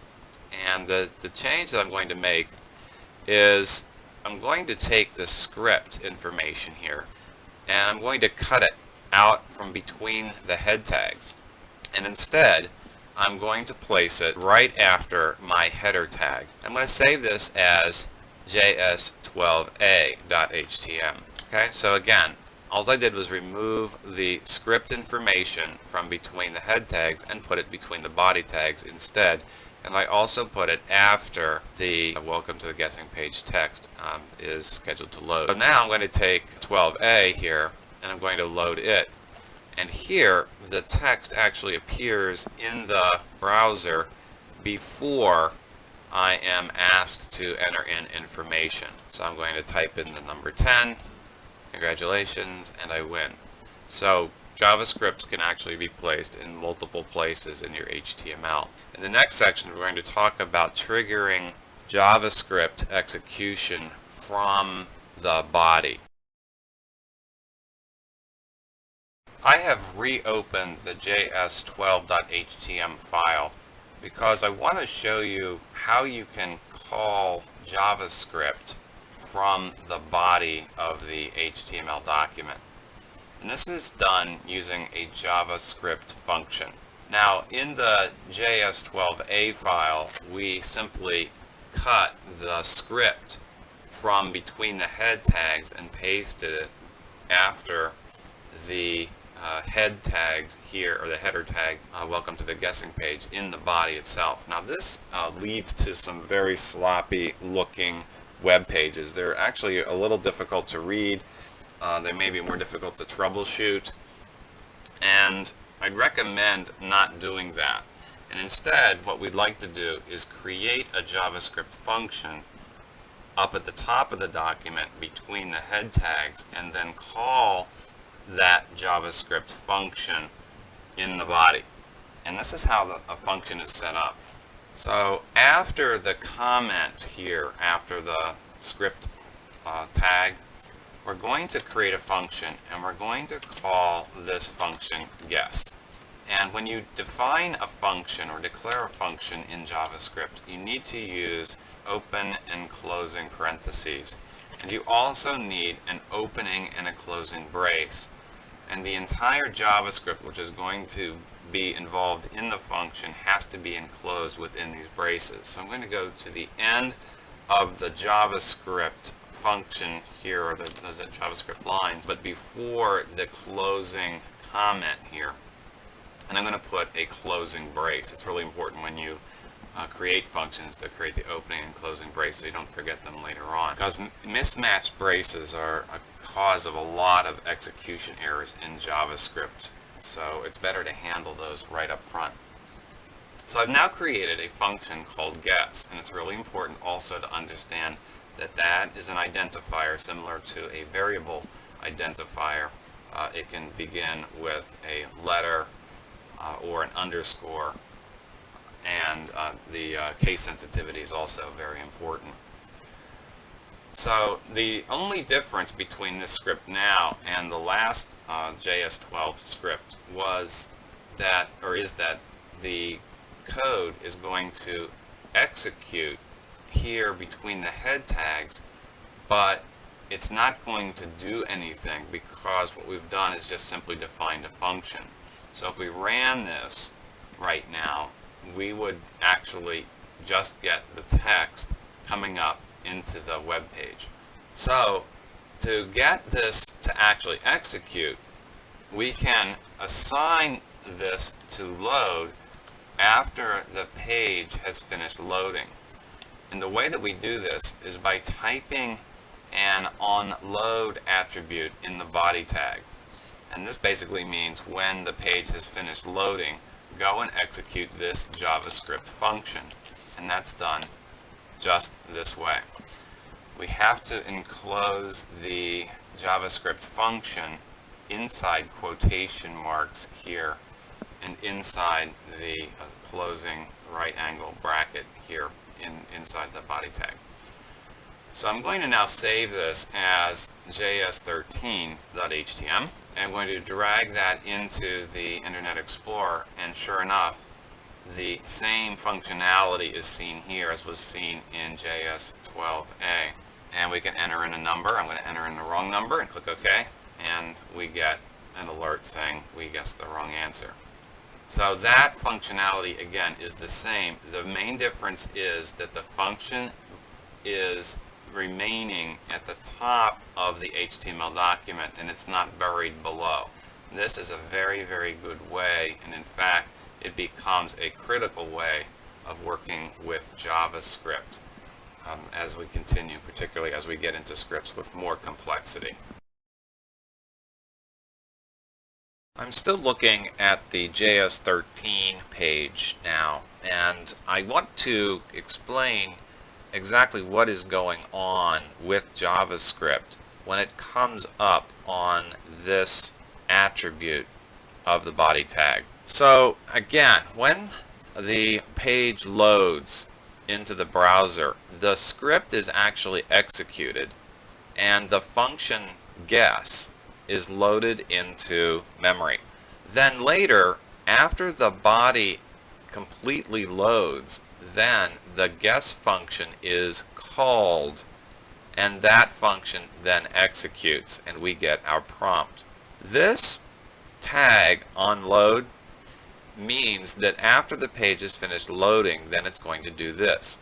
This happens an awful lot in languages which are event driven. So in JavaScript, everything happens in response to a particular event, and those events may be generated by the browser itself, or those events may be generated or initiated by the user. So to demonstrate a user initiated event, which we can have JavaScript respond to, I'm going to modify JS13 to include a user clicking on a button to begin the quiz here, or begin the guess. And this is done by entering a line of HTML in which we can place a button. So we're going to create a form, very, very, very simple form, and then a very simple form element. So I'm going to begin with the form tag, and I'm going to close the form tag. And then between those form tags, I'm going to create a button, and I'm going to put input type equals quote button, and then value equals, and then in quotes, let me play, quote, and then before I actually close off that tag, I'm going to say on click equals quote, and you probably have guessed this already, guess. Left parenthesis, right parenthesis, and then a double quote. So I'm calling the function in response to the user clicking on that button. Now, the one thing that I really should do also, in order to avoid this executing twice, is I'm going to get rid of the onload tag, or the onload attribute, and that should do it. So I'm going to save this as JS13a, and now I'm going to take JS13a and drag it into the window here, and sure enough it says welcome to the guessing page, and then let me play. If I click on this, then that is going to begin the prompt. So I'm going to type in the number 10, click OK. I'd love to win, and I get the congratulations box, and I'm finished.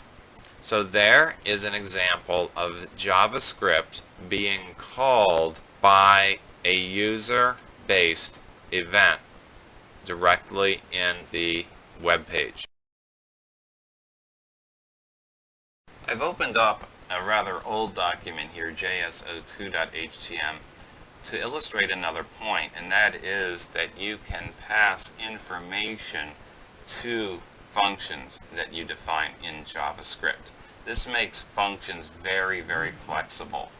So if we want to create two alerts in our web page, then we can do that without typing out two separate long alert lines. So I'm going to create a function called alert me by enclosing this information in a braces here, and this will allow me to alert this message only at this time. So if I went to body and typed on load equals quote alert me, then this page would just simply throw up an alert after the page had finished loading.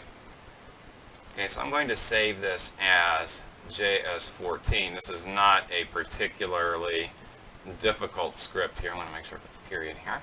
And I can drag that in here, and it says, hi there, welcome to my web page, and sure enough, that works just fine. But I haven't improved the functionality of this web page from JS02. I've actually made it maybe even a little bit more confusing. But what if we could take some text or take a string and pass it into this particular function? Well, that's done in this fashion. I'm going to create a variable, and I'm going to call that variable something like what text. And instead of taking this text literally and putting it inside an alert function, I'm going to cut the text. It's really important here. I'm going to cut it. I'm not going to just delete it. So I'm going to paste it a little bit later on. I'm going to cut the text, and I'm going to put the variable in its place. And that's the variable that's going to be passed in to the function, the value of the variable that will actually be passed into the function. Now, when I want to call that particular function down here, I can paste that text inside the alert me area here. And instead of just calling the function, we're going to call the function and pass this as a value. One very, very, very critical thing here to understand is that you cannot have nested double quotes inside other double quotes. So we need to make these actually single quotes. So that's something that also people will mess up when they begin working with JavaScript. They get a little confused about when to use double quotes and when to use single quotes. But basically, if you have a string in which you need to have quotes around in order to pass it somewhere or to use it somewhere, and that is also inside double quotes, you need to make sure that those are that you use single quotes in that case. So it should always go double quotes, single quotes, and then if you need to put quotations inside of single quotes, you go back to using double quotes again. So I'm going to save this now as js14a.htm, and I'm going to load js14a.htm in here. And it says, hi there, welcome to my web page. And sure enough, that has the same functionality. Now, why would you do something like this? It sounds like we've made something much more complex than we've needed to, and we have so far. But what if we wanted to tell the user goodbye if they leave the web page that we're on? That's done using, I'm just going to hit the return key here. That's done with an onUnload tag or attribute. And I'm going to do the same alert me function, and instead of passing in a hi there value, I'm going to say goodbye, nice seeing you again, single quotes, and then right parenthesis, and then double quotes. I'm going to save this now as JS14b. Now on unload, that event is a user-based event, and what happens is when the person decides to leave that particular page, they may hit the back button, or they may type in a particular URL or what have you. But when they leave the page, then this alert will then come on. That's the design of it. So I'm going to close this, and now I'm going to take JS14b and drag it in here. And we get the welcome. click OK, and then if we hit the back button, it says, aha, goodbye, nice seeing you again. And we get the second alert box here. Now that's really, really important. Of course, when we go back, we get to that, get to the previous page that we loaded in. So again, to take a look at this, we are calling the function twice. We're calling the alert me function twice with two different strings. So we're using the function in a very efficient manner. Hi there, welcome to my web page gets passed in and assigned to the variable what text, and then we alert that text that was actually passed in. The same goes for the goodbye text down below.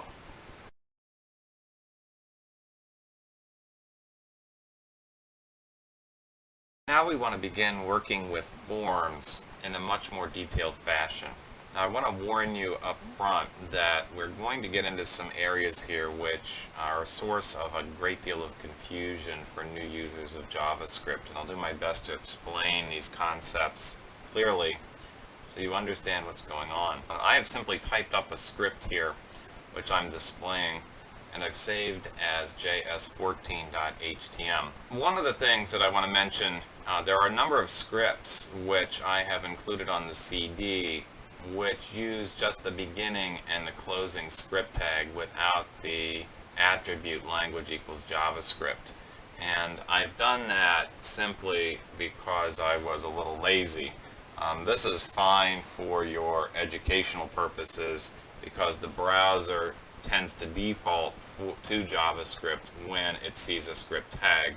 But when you actually put your HTML pages up on the web, you should specify the attribute language equals JavaScript. Okay, the first thing I want to do is look at the setup of the form that I have on the web page here. And first off, the form begins here, it ends here. There are two elements in the form. The first element in the form is a text field. It has no value in it at this point. The name is what to say. So I've given it a name, and the length of the field basically is 50 characters. I put a break tag after that so that we'll separate it from the following line. The following line is input type equals button. So I'm going to create a button. A button's going to say show me the alert, and when you click on the button, it's going to call the JavaScript function doAlert, very similar to the last button that we set up to trigger a JavaScript function. Now the doAlert function deserves a lot of explanation. So here's the function. It's actually quite short, and it looks very similar in a lot of respects to the last function that we created for a button. But this line could be very, very troublesome. Sort of what does this mean? So message is a variable which I have, or to which I have assigned a value of the value of that field called what to say. And that text element there is the first element of the first form of the document that I'm working in. Now in JavaScript, all the forms on the page become part of a forms array. So this refers to the document object, which is basically the page itself. In that document, there are forms, and the forms are numbered from 0, which is the first form, all the way up to however many there are. So this is what's known as the forms array, and this points to the first element in the array in JavaScript. Okay, don't ask why it isn't a 1. It just basically is a convention in programming when you deal with arrays that you begin with 0 as the first element. Now, inside that form there are numerous elements. Those elements also become part of an elements array in which there are several elements or several values here inside the brackets. The first element refers to the text field. The second element, which would be elements bracket 1, would refer to the button itself. Okay? We're not really interested in retrieving information about the button itself because the button is static. The value, however, is a property of the text element object, which is an object inside of the form object inside of the document object in the web page. This is an example of what's known as the document object model hierarchy. So what we're doing is we're sort of drilling down through the document to find out the value that's been entered into the text field. We're going to get that information, and we're going to pass that information into an alert when the user clicks on the button. And I'll show you how that works in just a second here. So I'm going to minimize this window. I'm going to take js14.htm and drag it into the browser window, and I'm going to type in a little message, hello, this works, and I'm going to click on the button, show me the alert, and sure enough, it passes the text from this text field into the alert box. And you can continue doing this for as long as you want.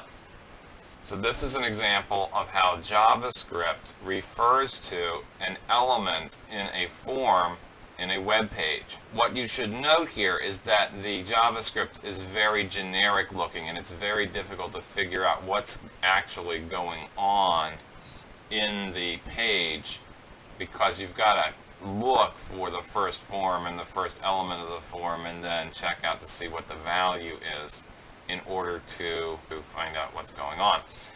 So that is something that you've got to keep in mind. There's an alternate way of pointing to the element in a form from which we want to get a value. And I'm going to talk about how to set that up. First off, we're going to need to name the form that we want to access the information from. So in the form tag, we're going to create a name, and we're going to call it my form. And I'm going to use a lowercase m and a capital F. It's very important to maintain the proper case structure throughout the JavaScript that we're going to be using. I have named the text field already, and that name is what to say. Now I have not named the button here, but I don't really need to because I'm not going to be accessing its value. I'm just using this button in order to launch the script or to call the JavaScript function doAlert. So I'm going to comment this line of code out in the function, and I'm also going to just copy it and paste it underneath because I'm going to modify it, and we can take a look at the differences between the two methods of referring to these elements. So instead of referring to the first form of my document, I can refer to it by its name. So I can replace this with something that's a little bit more English-like. So document.myForm and then instead of referring to the first element in the form by number, I'm going to refer to the specific element by its name, and this name is what capital T to capital S say. So the value of what to say, that field, of the form my form inside the document now is what it is that I want to return as the value in my alert. So again, this is a comment, single line comment, so this won't execute. I'm going to save this as JS14A. Click on the save button. I'm going to move that out of the way, drag this back in, and I will type in some text here, And sure enough, jumping Jiminy, it works. So this is a much better way of creating your JavaScript because it's much easier to read. It's also much easier to locate where in the HTML your form is and the element from which you want to retrieve its value.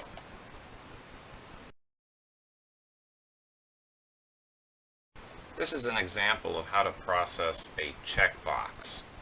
That's an element in a form in which the user can check or uncheck a small square to indicate whether or not that choice applies to him or her. In the form, my form, I have created a checkbox, and next to the checkbox I have some text that says send brochure, and the user is supposed to check the box if in fact they want the brochure sent. Right after that I have a submit button. Basically it's a regular button in which I have the value set up to be submit. It's not really an actual submit button. And then the onClick attribute is assigned to the check button function.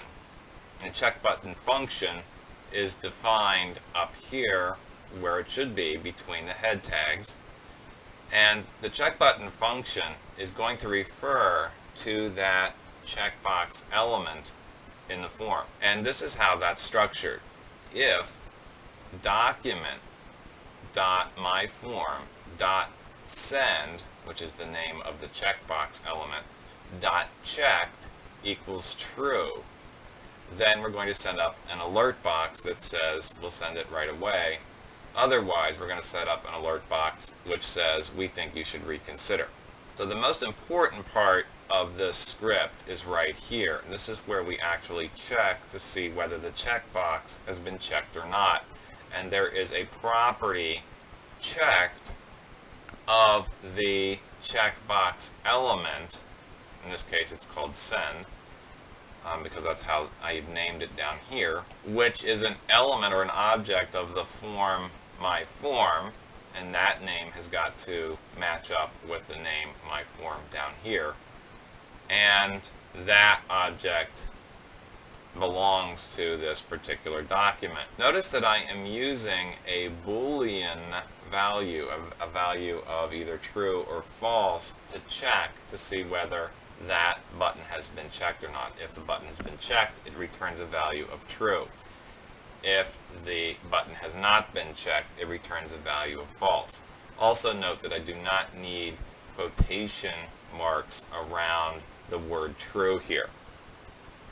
What I'm going to do now is save the file and then load it into the browser. So I'm going to go to File, Save. I'm going to minimize the window, and I'm going to take js15.htm, and sure enough, here it comes, simple checkbox processing. If I click on send brochure and click on submit, we get a response, we'll send it right away. If I unclick send brochure and click submit, we get a different response. We think you should reconsider, and that's how this script works. Again, the checked property is used for checkboxes, and as we'll see in the next session, it's also used for radio buttons as well. Now I'd like to teach you about the for loop. The for loop is a structure in JavaScript which allows you to process lines of code repetitively. And it has a rather interesting construction. The for loop, not inconsequentially, begins with the word for, and then there is a parenthetical expression here which has three components to it. One is a variable declaration, and in this case we're going to be using the variable I, and we're setting I initially to the value of 1.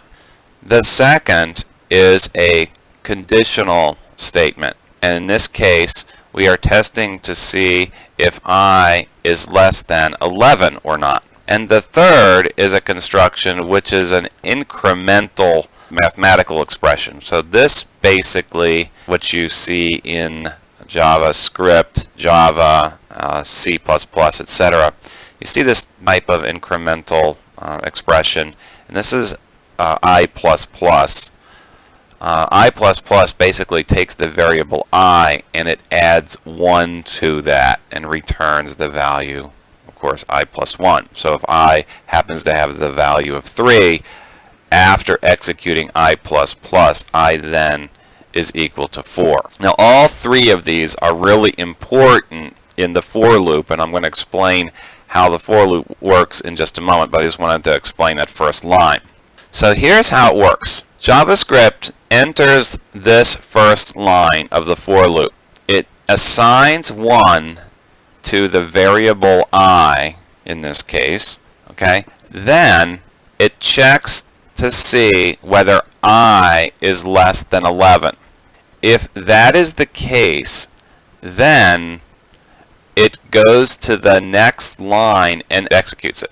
So when it executes this first line, because I, having the value of 1, is less than 11, JavaScript writes out a single line of code, which is basically the value of the variable itself, in this case 1, and then the break tag. So we're going to get a 1, and then basically the computer will then go on to the next line in the web page. Now, at the end of the brace, the computer will go back up to the first line of the for statement, and it will then increment I by 1 in this case. So I will then be equal to 2. Then, after it does that incrementation, then it will go and compare to see if I is less than 11 or not. If it is, it will execute the document write line again, and then we will get the result 2 and the break tag in the HTML page. And we continue to loop each time I incrementing by 1, I being tested to see whether it's less than 11, okay, and then continuing on and executing and re-executing the document.write line. This JavaScript does until I is incremented by 1 when it's 10 and becomes 11. When I becomes 11 in this loop, 11 is not less than 11 anymore. So only while this expression I is less than 11 is true are we going to be cycling through that loop. When I equals 11, or if perchance I is greater than 11, this becomes false. And when it's false, we then exit the for loop, and then we go on to the rest of the JavaScript code after this closing brace. So in a for loop, the statements within the opening and closing brace are executed continually until this condition is false. Okay? So again, after the end of this loop, we then go down to the next line of the JavaScript, and we see sure enough that it's a document.write, and then the value of I after the loop is, and then the value of I. We're going to see what the value of I is after the loop has executed. Okay, I'm going to minimize this, and then we're going to show you what happens in the browser window when we run that code. And sure enough, we get numbers 1 through 10. So at all times I is going to be less than 11. We execute that document write I and then a break tag. And then finally after that, when I equals 11, we do not execute what's in between those braces, and in fact we fall after that to the last document write line, and it says the value of I after the loop is 11. So I does eventually hit 11, and when it does, it dumps out of the loop. That is the for loop. A lot of for loops in JavaScript do not begin with the number 1 here. So the value of the variable does not begin with 1. As you'll see in the next example, we're going to actually start I out at 0. Also, by programming tradition or convention, we use the letters I, J, and K a lot to represent integers. So you'll see a lot of the use of the I variable. Now you don't have to use the variable I in your code, but most people when they read code, particularly in for loops, like to see those types of letters or those types of variable names being used. Also, they're very short and you don't have to type out a whole lot of letters every time you want to access that variable. So this is very, very, very common in JavaScript.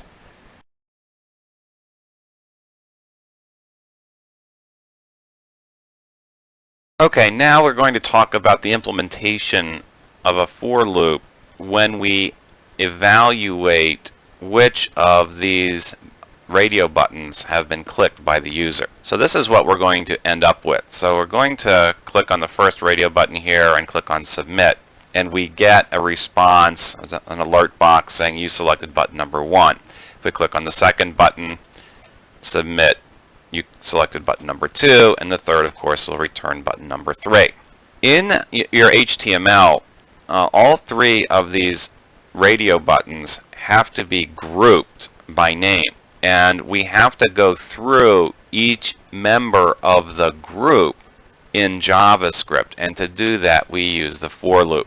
Okay, so to show you this, what we'll do is we'll take the script for this and we'll take a look at it in Notepad here. And the first thing I want to do is go over the HTML for this. And the HTML basically forces us to use the name attribute. And we have to make sure that all 3 of the buttons, less than 10 years old, the 10 to 30 years old, and over the hill, each one of those radio buttons has to have the same name in that declaration. Now, without that, you're not going to get the exclusive property of the radio button, which means that when we click on a radio button, it's going to unclick whichever one happens to be clicked. Also here, just as a side note, by default, I use the attribute checked to automatically check the less than 10 years old button. I just did that because it was at the top. Now, let's go up to the top of the HTML here, and you'll notice that inside the JavaScript I have a function called check radio.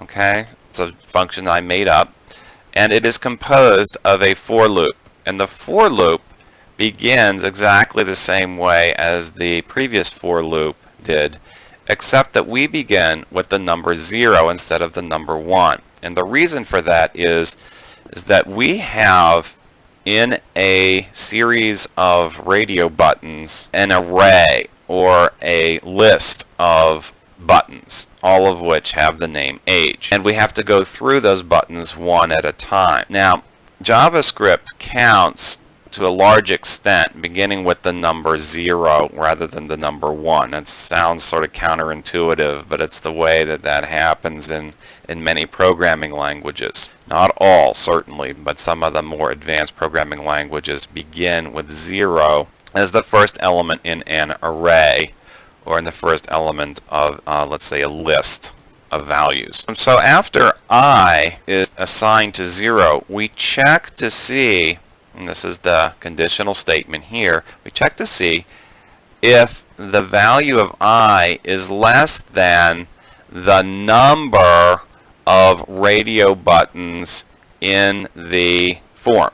That's what document.myform.age.length means. This is the length refers to the number of radio buttons which have been given the name age in my form or form my form in the HTML document here. So again, my form, using the capital F here, must match the capital F down here, etc. Age has got to be exactly the same case as here.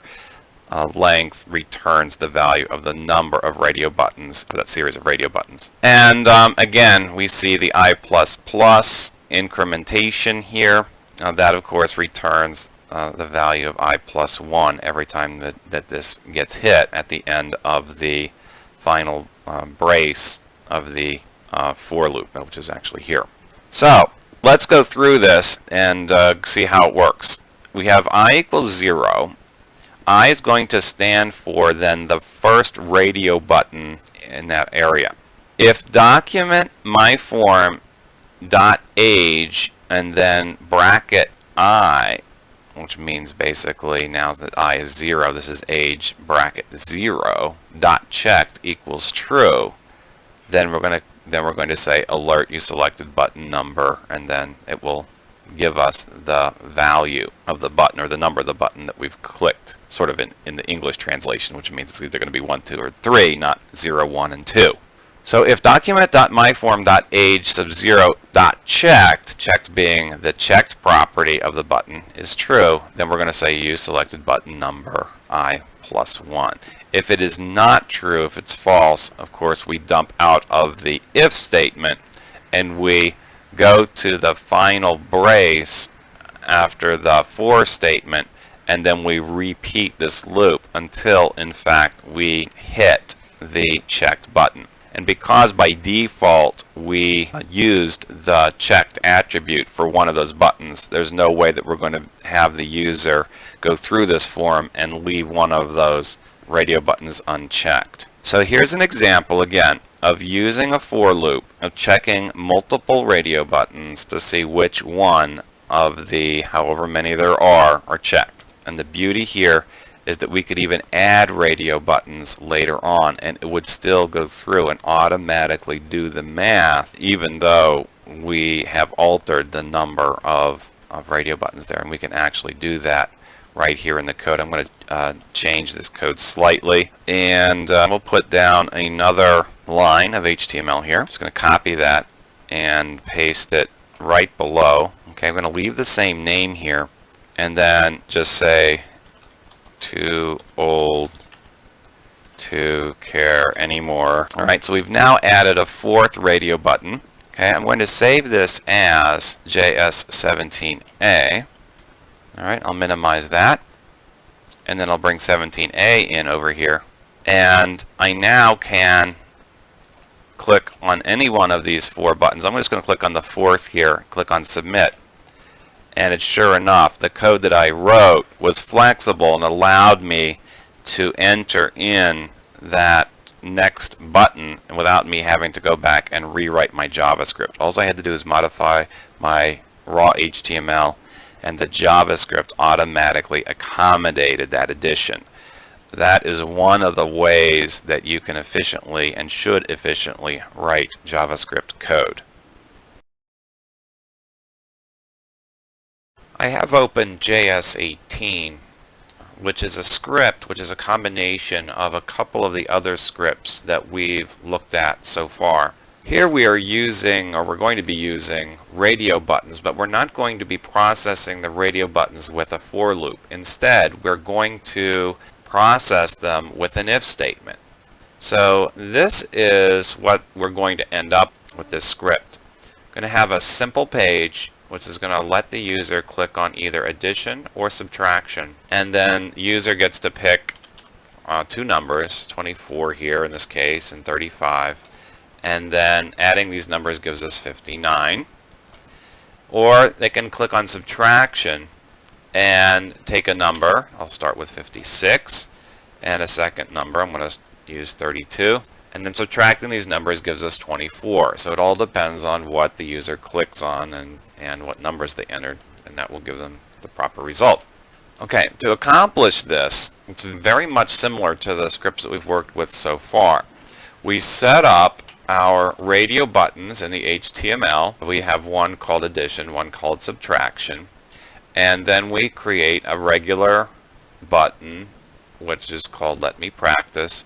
And on click, when the user clicks it, we just go ahead and execute the practice math function. So now we're just going to concentrate on the function called practice math. Practice math begins by assigning two variables to two prompt responses from the user. And then, this is the interesting part of the script, we check to see whether the first element of the first form of the document is checked, which would be addition in this case. If that's the case, then we add those two numbers together using parseInt, which we found out we needed to use before.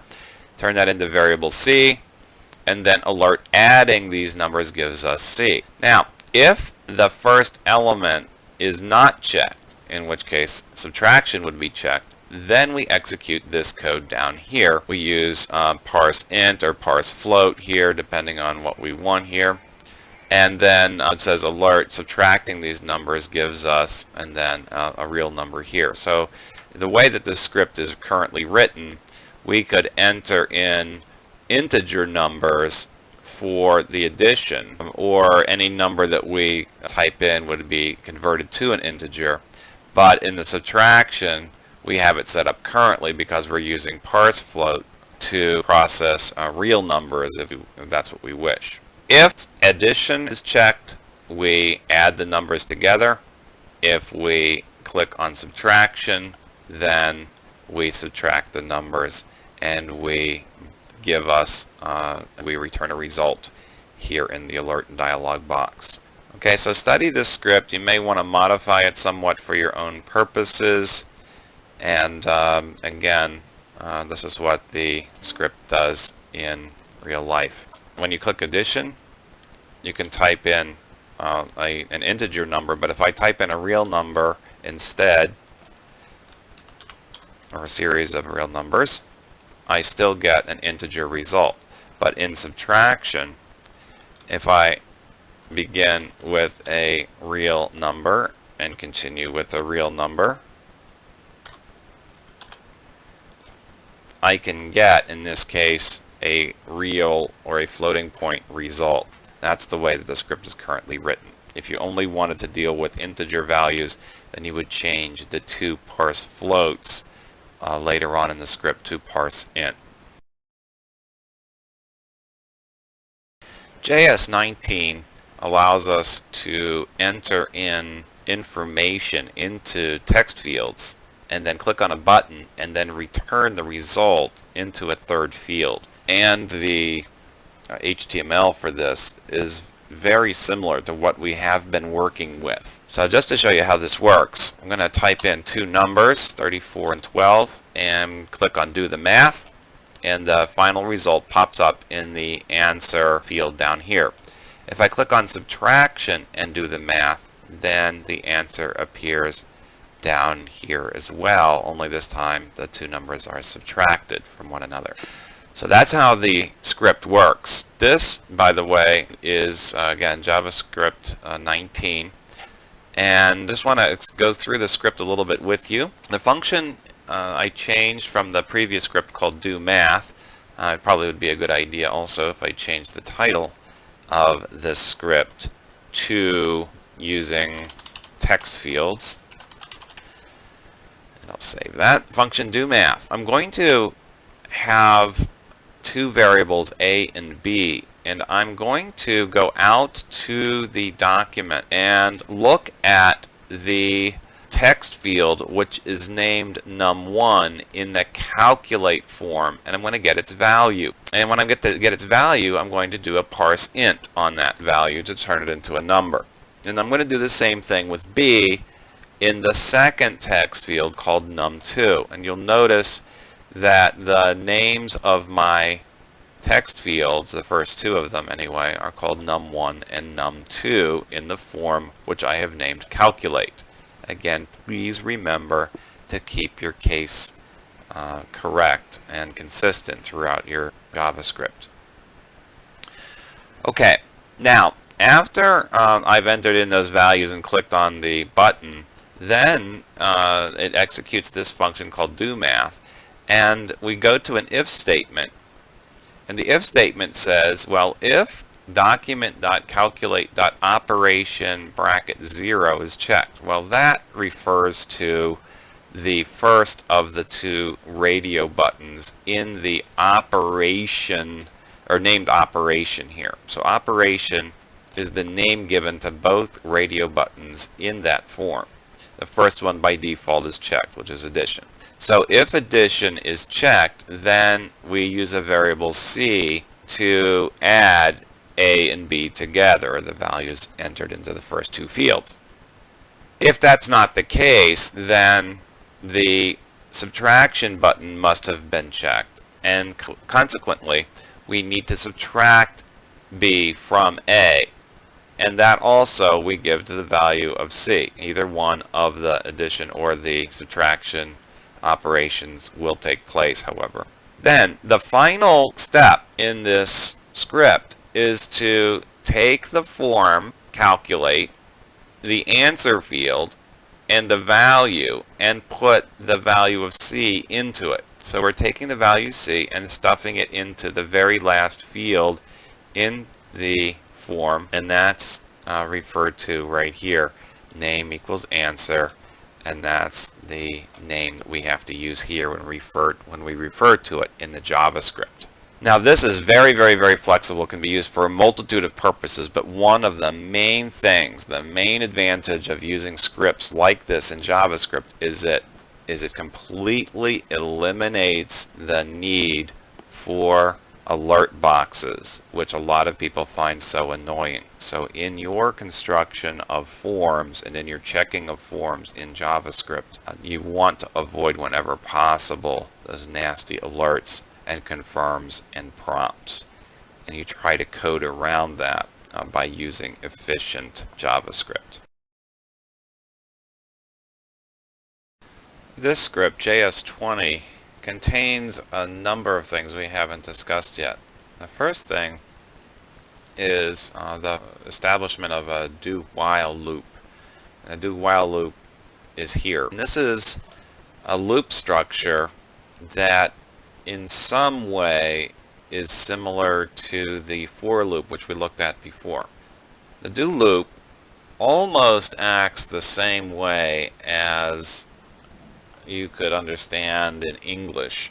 If you have something to do, you do it while a particular condition is true. So, for example, while do carry an umbrella while it's raining, you continue to carry the umbrella while it's raining, and after it's raining you can get rid of the umbrella, for example. Well, in the computer's case here, you continue to repeat whatever is between the braces while this particular conditional expression is true. So the do-while loop begins with do. You have the opening and closing brace, and inside you have the commands that you want to repeat, and then you have the word while, and then in parentheses you have a conditional expression. Now the conditional expression itself is something we haven't seen before, at least this type of conditional expression. This is an or expression. So what we're seeing here is if the answer that is input is equal to null, which means that the user hasn't put any input at all in the prompt dialog box, which we're going to summon up here, or the answer is equal to the null string or nothing, then we want to continue to loop through this prompt. So in other words, if we're prompting the user for information, like their name, and they don't put in their name, then we want to keep prompting them until they do. Or if they try to cancel the dialog box or the prompt box, then the answer becomes null, and we get the prompt dialog box to happen again and again and again. Now as soon as the user enters in some kind of information, then the do while loop will stop functioning, basically, because the answer will not be null, and it also will not be a string in which nothing was entered. So answer equals null traps the event where the user clicks the cancel button in the upper right hand corner of the prompt dialog box, and this expression is that traps when the user clicks OK without having entered any information. So as soon as the user enters information, we jump out of this loop, and then we just alert the user with a hello there, and then hopefully the user's name. Okay, I'm going to minimize this, and then we're going to see how this functions. Okay, we have what is your name, and if I click OK, then that user or the answer will be equal to nothing, which is two double quotes with nothing inside of it. So it's going to continue to prompt me until I enter some information. If I decide to cancel by either clicking the cancel box up here, or if I click on the cancel button here, it still prompts me for that information. So it absolutely will not let me through until I enter my name. When I enter my name and click OK, or hit the enter key, then I get the alert saying hello there. Now let's take a look at this one more time. I want to make this clear also. The while condition is contained in one set of parentheses, but inside of that condition there are two other conditions, which I've also enclosed inside parentheses, primarily for readability. Here is one condition: answer is equal to null. This is another condition: answer equals a string with nothing in it. This is what's known as a double pipe, and a pipe is above the enter key, and it's used by hitting the shift key. It's sort of like a shift and then a backslash key, and this will give you two bars basically, and these are known as pipes in programming. So the double pipe basically stands for or. If we wanted to use an AND construction for our logic, it would be a double ampersand, or ampersand ampersand. It would look like this. Now it wouldn't make any sense here, but that's what it would look like. Okay, because that would always be false, because the null answer and the blank answer would be different all the time, so that wouldn't work. So I'm going to put the double pipes back in. So there is some logic, so you can string together multiple conditional statements and wrap them up into one big conditional statement, and then test for that being true or false. Okay, that's very good. Take a look at that, and you might want to try using a conditional statement for using with math, trapping some values in user inputs for an age range, or if you are only allowing people with certain names into your site or whatever. See if you can come up with a few scripts that are similar to this and that function in the way that you want. Okay, you almost can do a password type protected site with this type of script. However, the caveat there is that the person can always go up to the view menu and view the source and find out the JavaScript that you've written, and they'll find out what the password is, and then they'd be able to enter it. So it's not very good password protection. And then the next lesson, we are going to talk about how you can confirm a reset. If somebody is deciding that they want to reset the form, instead of just automatically resetting it, how can you make sure that the user really wants to do so? Okay, here's JS21. JS21 provides this type of functionality. If a user types in some information into a form, I'll just type in my name,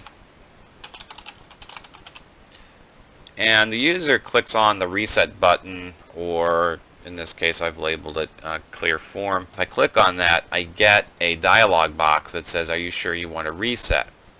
If I hit cancel, the form is not reset. However, if I click the reset button or clear form and I click OK, yes, I'm sure I want to reset, it will remove my name from the text box. Okay, I can also submit the information, which would pass the information to maybe a CGI script or a mail to location.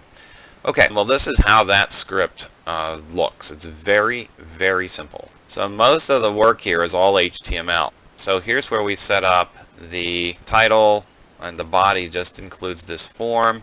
The input type equals text. That's where the user, of course, inputs the information.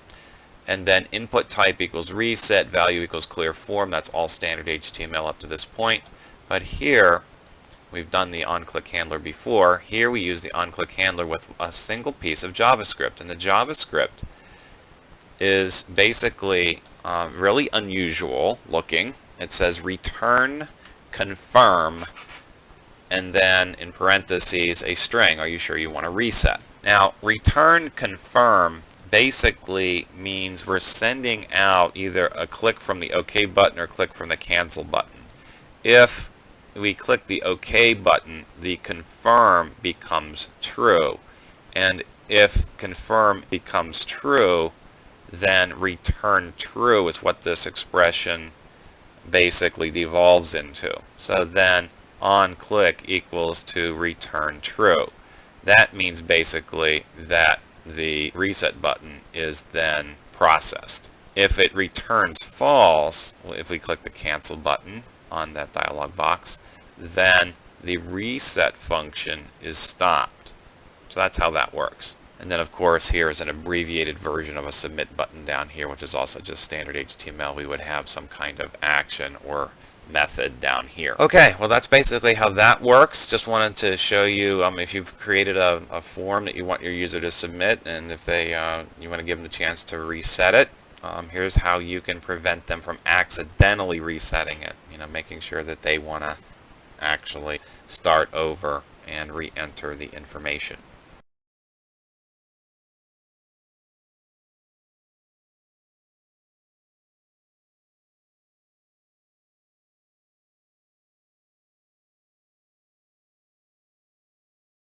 Welcome to JS22. This is a relatively simple application, and it really involves clicking buttons and changing the background color of the user's web page. This is very simply implemented, certainly is a very simple interface. So I want to show you the code. The code really revolves around calling a function called change color. Every time that I click on a button, the change color function is called, and into that function we pass a value similar to a function that we did earlier where we passed text in. We're passing text which describes the color or names the color that is going to be the background color of the page. So we pass that information. That information is substituted for this variable, and then we just execute one simple basic JavaScript command, which is document.bgcolor.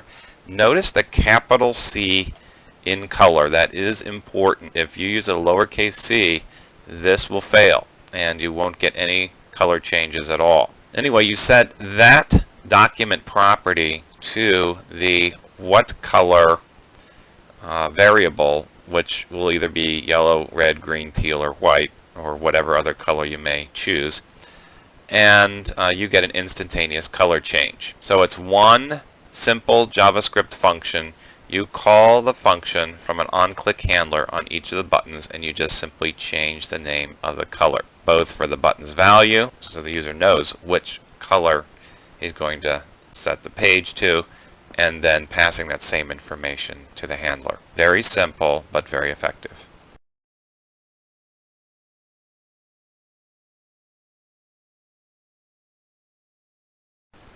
This JavaScript is very, very simple, but it looks like it would take weeks or months to create. Watch what happens here. I'm going to just type in some numbers in a mathematical expression. 45 times 25 divided by 4.5432 minus 78.9.32, and then hit the tab key, and it automatically calculates it out in a certain number of decimal places. If I go back and change this expression, 500 times 3 or 5, and hit the tab key, it automatically evaluates to 2500. And I can even put in special mathematical functions that are built into JavaScript. So I can type math.round, which rounds a number, 3.932, hit the tab key, and it automatically rounds 3.932 to 4, multiplies that times 5, multiplies that times 500, and you get 10,000. So it looks like a very complicated script, but in fact it's simple. So let's take a look at it. What we've got, if we look at just the form, we have a form name as form 1, and we have two input fields, two text fields, one here and one here. We've given them each names. One is named calc That's where we enter in the information that's going to be converted into a number. And then we have one field named ANS, short for answer, in which we're going to pop up the answer when we're finished entering in our mathematical formula. When we leave this field after we've entered in that information, we can do that by clicking or by hitting the tab key. That is known as an on-blur event. So when the user leaves a particular text field, it sends an on-blur message to JavaScript, and it catches it, and of course we trigger a function called calculator. Now the function calculator is actually very simple.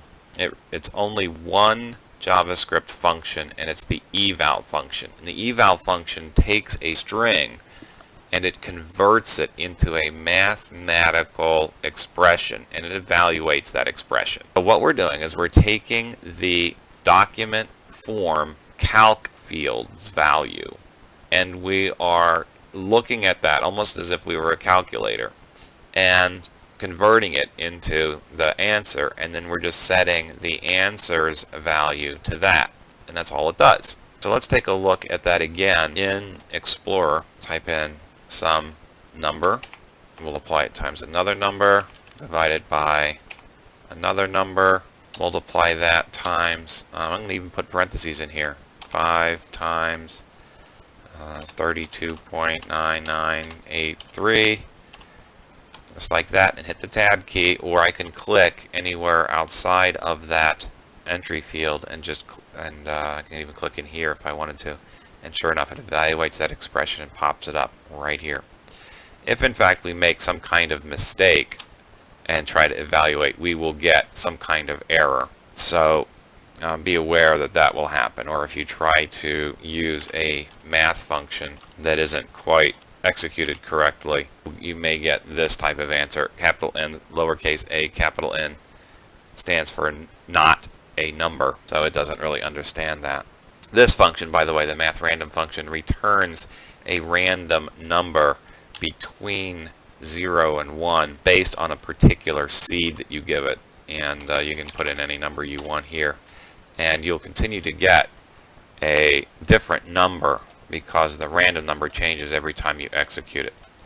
Notice that I go from 1400 to 160, 3000, 1500, etc. So this is a really good script to use when you're testing the math in your scripts.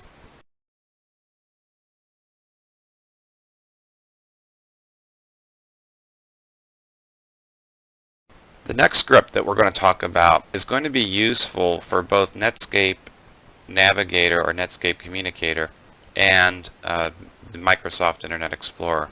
Watch what happens when I drag this script into Netscape. It actually tells me what type of browser I have. And if I drag that same script into Internet Explorer, it tells me again what browser I have. This functionality isn't in and of itself very important if this is all the results that we get, but we can actually redirect a user's browser to pages specifically written for the browser, whether it be Internet Explorer or for Navigator. So I wanted to begin by showing you what this script looks like, and there are a few things worthwhile talking about here. The first is we are accessing a property of the Navigator object of JavaScript, and what this does, navigator.appName, notice the capital N in name, that will give us a value which is a string, which will either be Microsoft Internet Explorer if it's a Microsoft browser, or it will give us Netscape if it's a Netscape browser. So we test to see whether that property returns this value, and if it is true, then we write out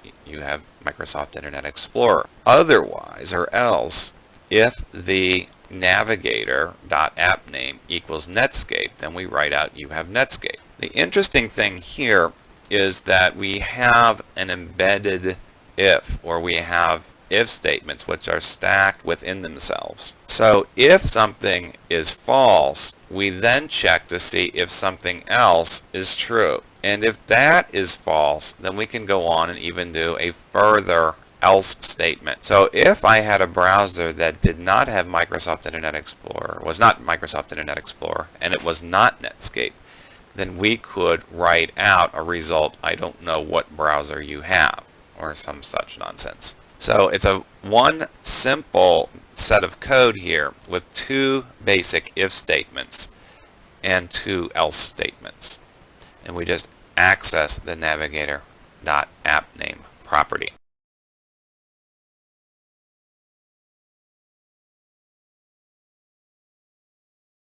The next script, JS25, is a derivative of the last script that we looked at. And I'll load this also into both Internet Explorer and Netscape Navigator. I'm going to load it into Navigator first, and it says you have Netscape, which we've seen before, and then there's a button that says go to your homeland. If you click on the button, it takes you to Netscape. If we take that same script and put it into Microsoft Internet Explorer, it says you have Microsoft Internet Explorer, and you get the same button. You click on that button, and instead of going to Netscape, you go to Microsoft's website. So let's look at that script and see how we can accomplish this. And again, it's not particularly complicated, but there are a few things which you will want to do. First off, I should mention that we have two different scripts going on. The first script is that big if script that we looked at in JS24. And I've made no changes in here except to define a variable equal to a particular string, and that string of course is the URL of Microsoft, and I've tucked that nicely underneath the document right line here. And I've also got the where to go, a variable which I've assigned to the URL for Netscape in the Netscape section. In addition to that, I have declared the where to go variable above that if statement. So the only difference between the last script and this script are these lines. Where to go equals, and then the var where to go right up here, declaring that variable in existence. By the way, declaring a variable outside of a function makes that variable what is known as a global variable, which means it's accessible to other JavaScripts on the same page. Then I also created a function which is very, very simple, and that function is called goHomeland, which I call from the buttons down here, as you can see. And the JavaScript that I use here is location. Now location basically redirects the browser, and where to go, as you will recall, is the string that represents the URL of where we want the browser to go. So with a simple line, location equals string, redirects the browser to that particular URL contained within the double quotes. That's all there is. So in the, I created a small form in which I put a button, labeled it go to your homeland, and then assigned the attribute on click equals go homeland, left parentheses, right parentheses, again calling a function which I defined up here between my head tags in my HTML. And that's really all it took to redirect the browser to two different possible locations based on what browser it was. Okay, very good. And next sections we're going to start working with rollovers.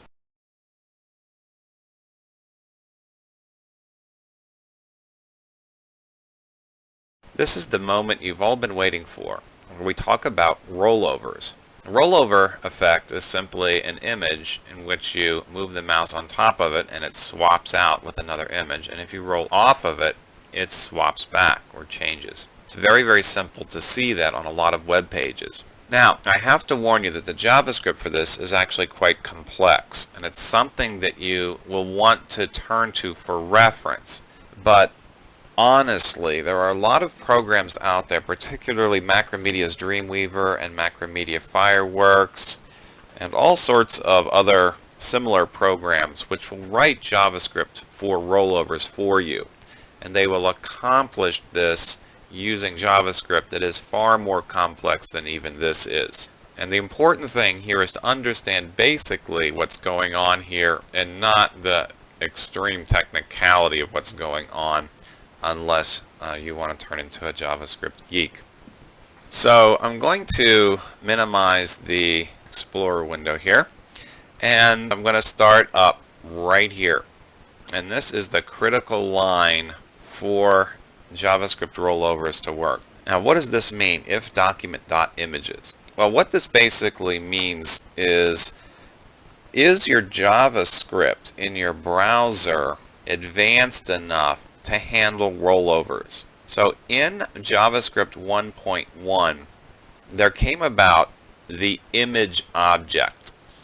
That object was not available in JavaScript 1.0. So JavaScript 1.1 was only available in Netscape, Navigator 2.0 and up, and Internet Explorer 4.0 and up.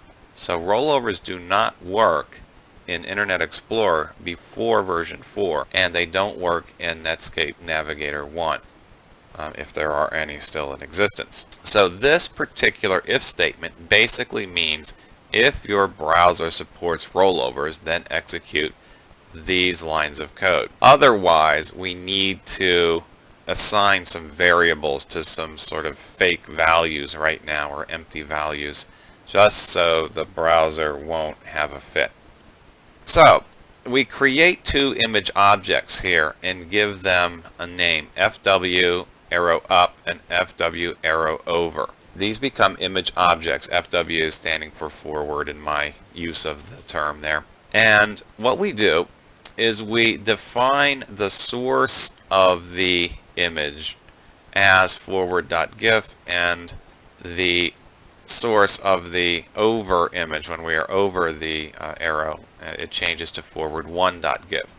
This has the effect of loading the images into the computer's memory before the page loads. This helps so that there is no degradation as the person puts the mouse over the image. You don't have to wait while the image loads from the server. It's already preloaded. So this basically tests the browser and preloads the images. This code is necessary to, again, if the browser does not support rollovers, we need to make sure that there are no errors generated by this JavaScript. Again, this is older browser stuff. If you're assuming that people are coming to your site with 4.0 browsers and up, then you don't need to use that else statement, but it will cause some anxiety for some people with old browsers. Now, that is the tough part. Here, the code is actually fleshed out in the HTML. We simply call inside of the anchor tag two JavaScript events, on mouse over when our mouse actually goes over a link, and on mouse out when we exit the link. And here we just assign the source for the one object, one image object, to forward1.gif, which changes it, swaps it over, in this case to the red image. And then when we move the mouse off the object or out of the object, it swaps it back to the original. So we start off with forward.gif. When we move the mouse over it, it becomes forward1.gif, and then back over on, when we leave the image, it goes to forward.gif again, and that's where it ends up. Now, in order to assign the image to forward.gif, you use the simple image source attribute here, and the important thing that you must do is have the name FW arrow be consistent with the FW arrow in the on mouse over, the on mouse out here, and also here where it says document.fw arrow. Those are very, very, very important to keep the same in your JavaScript. Otherwise this won't work. Now this is code for a single rollover. If you were to have multiple rollovers in a page, the code gets much more dense, particularly if you don't use arrays of images, which is what these new programs actually do automatically in the JavaScript that they produce. Okay, we're going to leave this example and we're going to go on to another example, which is a little bit more complex, where we're going to have two JavaScript rollovers, and then finally one last example where we show you the code necessary to do what's known as a disjointed rollover, where you roll over one image and another image changes.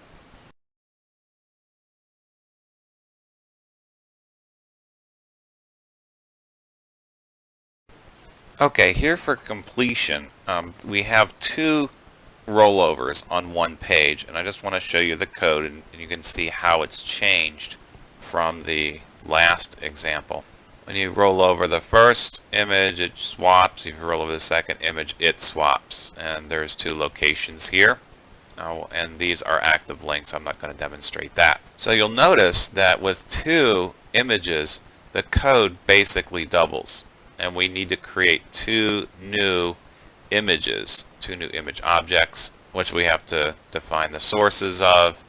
And basically, it's completely repetitive from the original code. So you can tell here, if you have 10 or 15 different rollovers on your page, your code could get extraordinarily cumbersome. And we strongly recommend that you use some of the web image preparation software or the web layout or web design software to actually generate the JavaScript code for you, because this really does become cumbersome, and the longer your code is, the longer it's going to take for the page to load on your user's machine. So again, you want to sort of cheat through your JavaScript here when you're dealing with rollovers and complex JavaScript functions.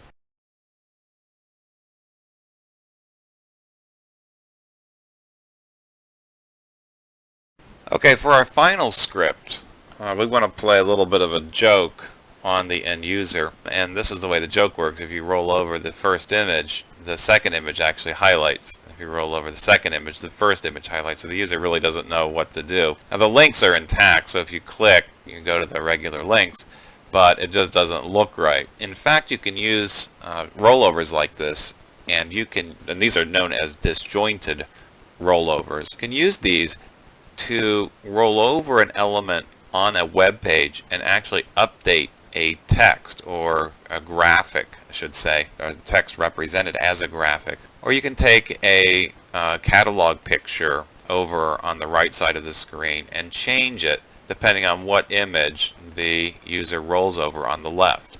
Okay, again, these are known as disjointed rollovers, and they're very easy to program once you understand the basic code for regular rollovers. So I'm going to now show you the changes that I've made compared to the last script. It is extraordinarily easy to do this. So basically I took the code from the last example, JS27, and I simply changed bw arrow.source equals backward 1.gif to fw arrow.source equals forward 1.gif. Okay, so I just swapped the source and the name of the source file that used to be the backward information and made it the forward information.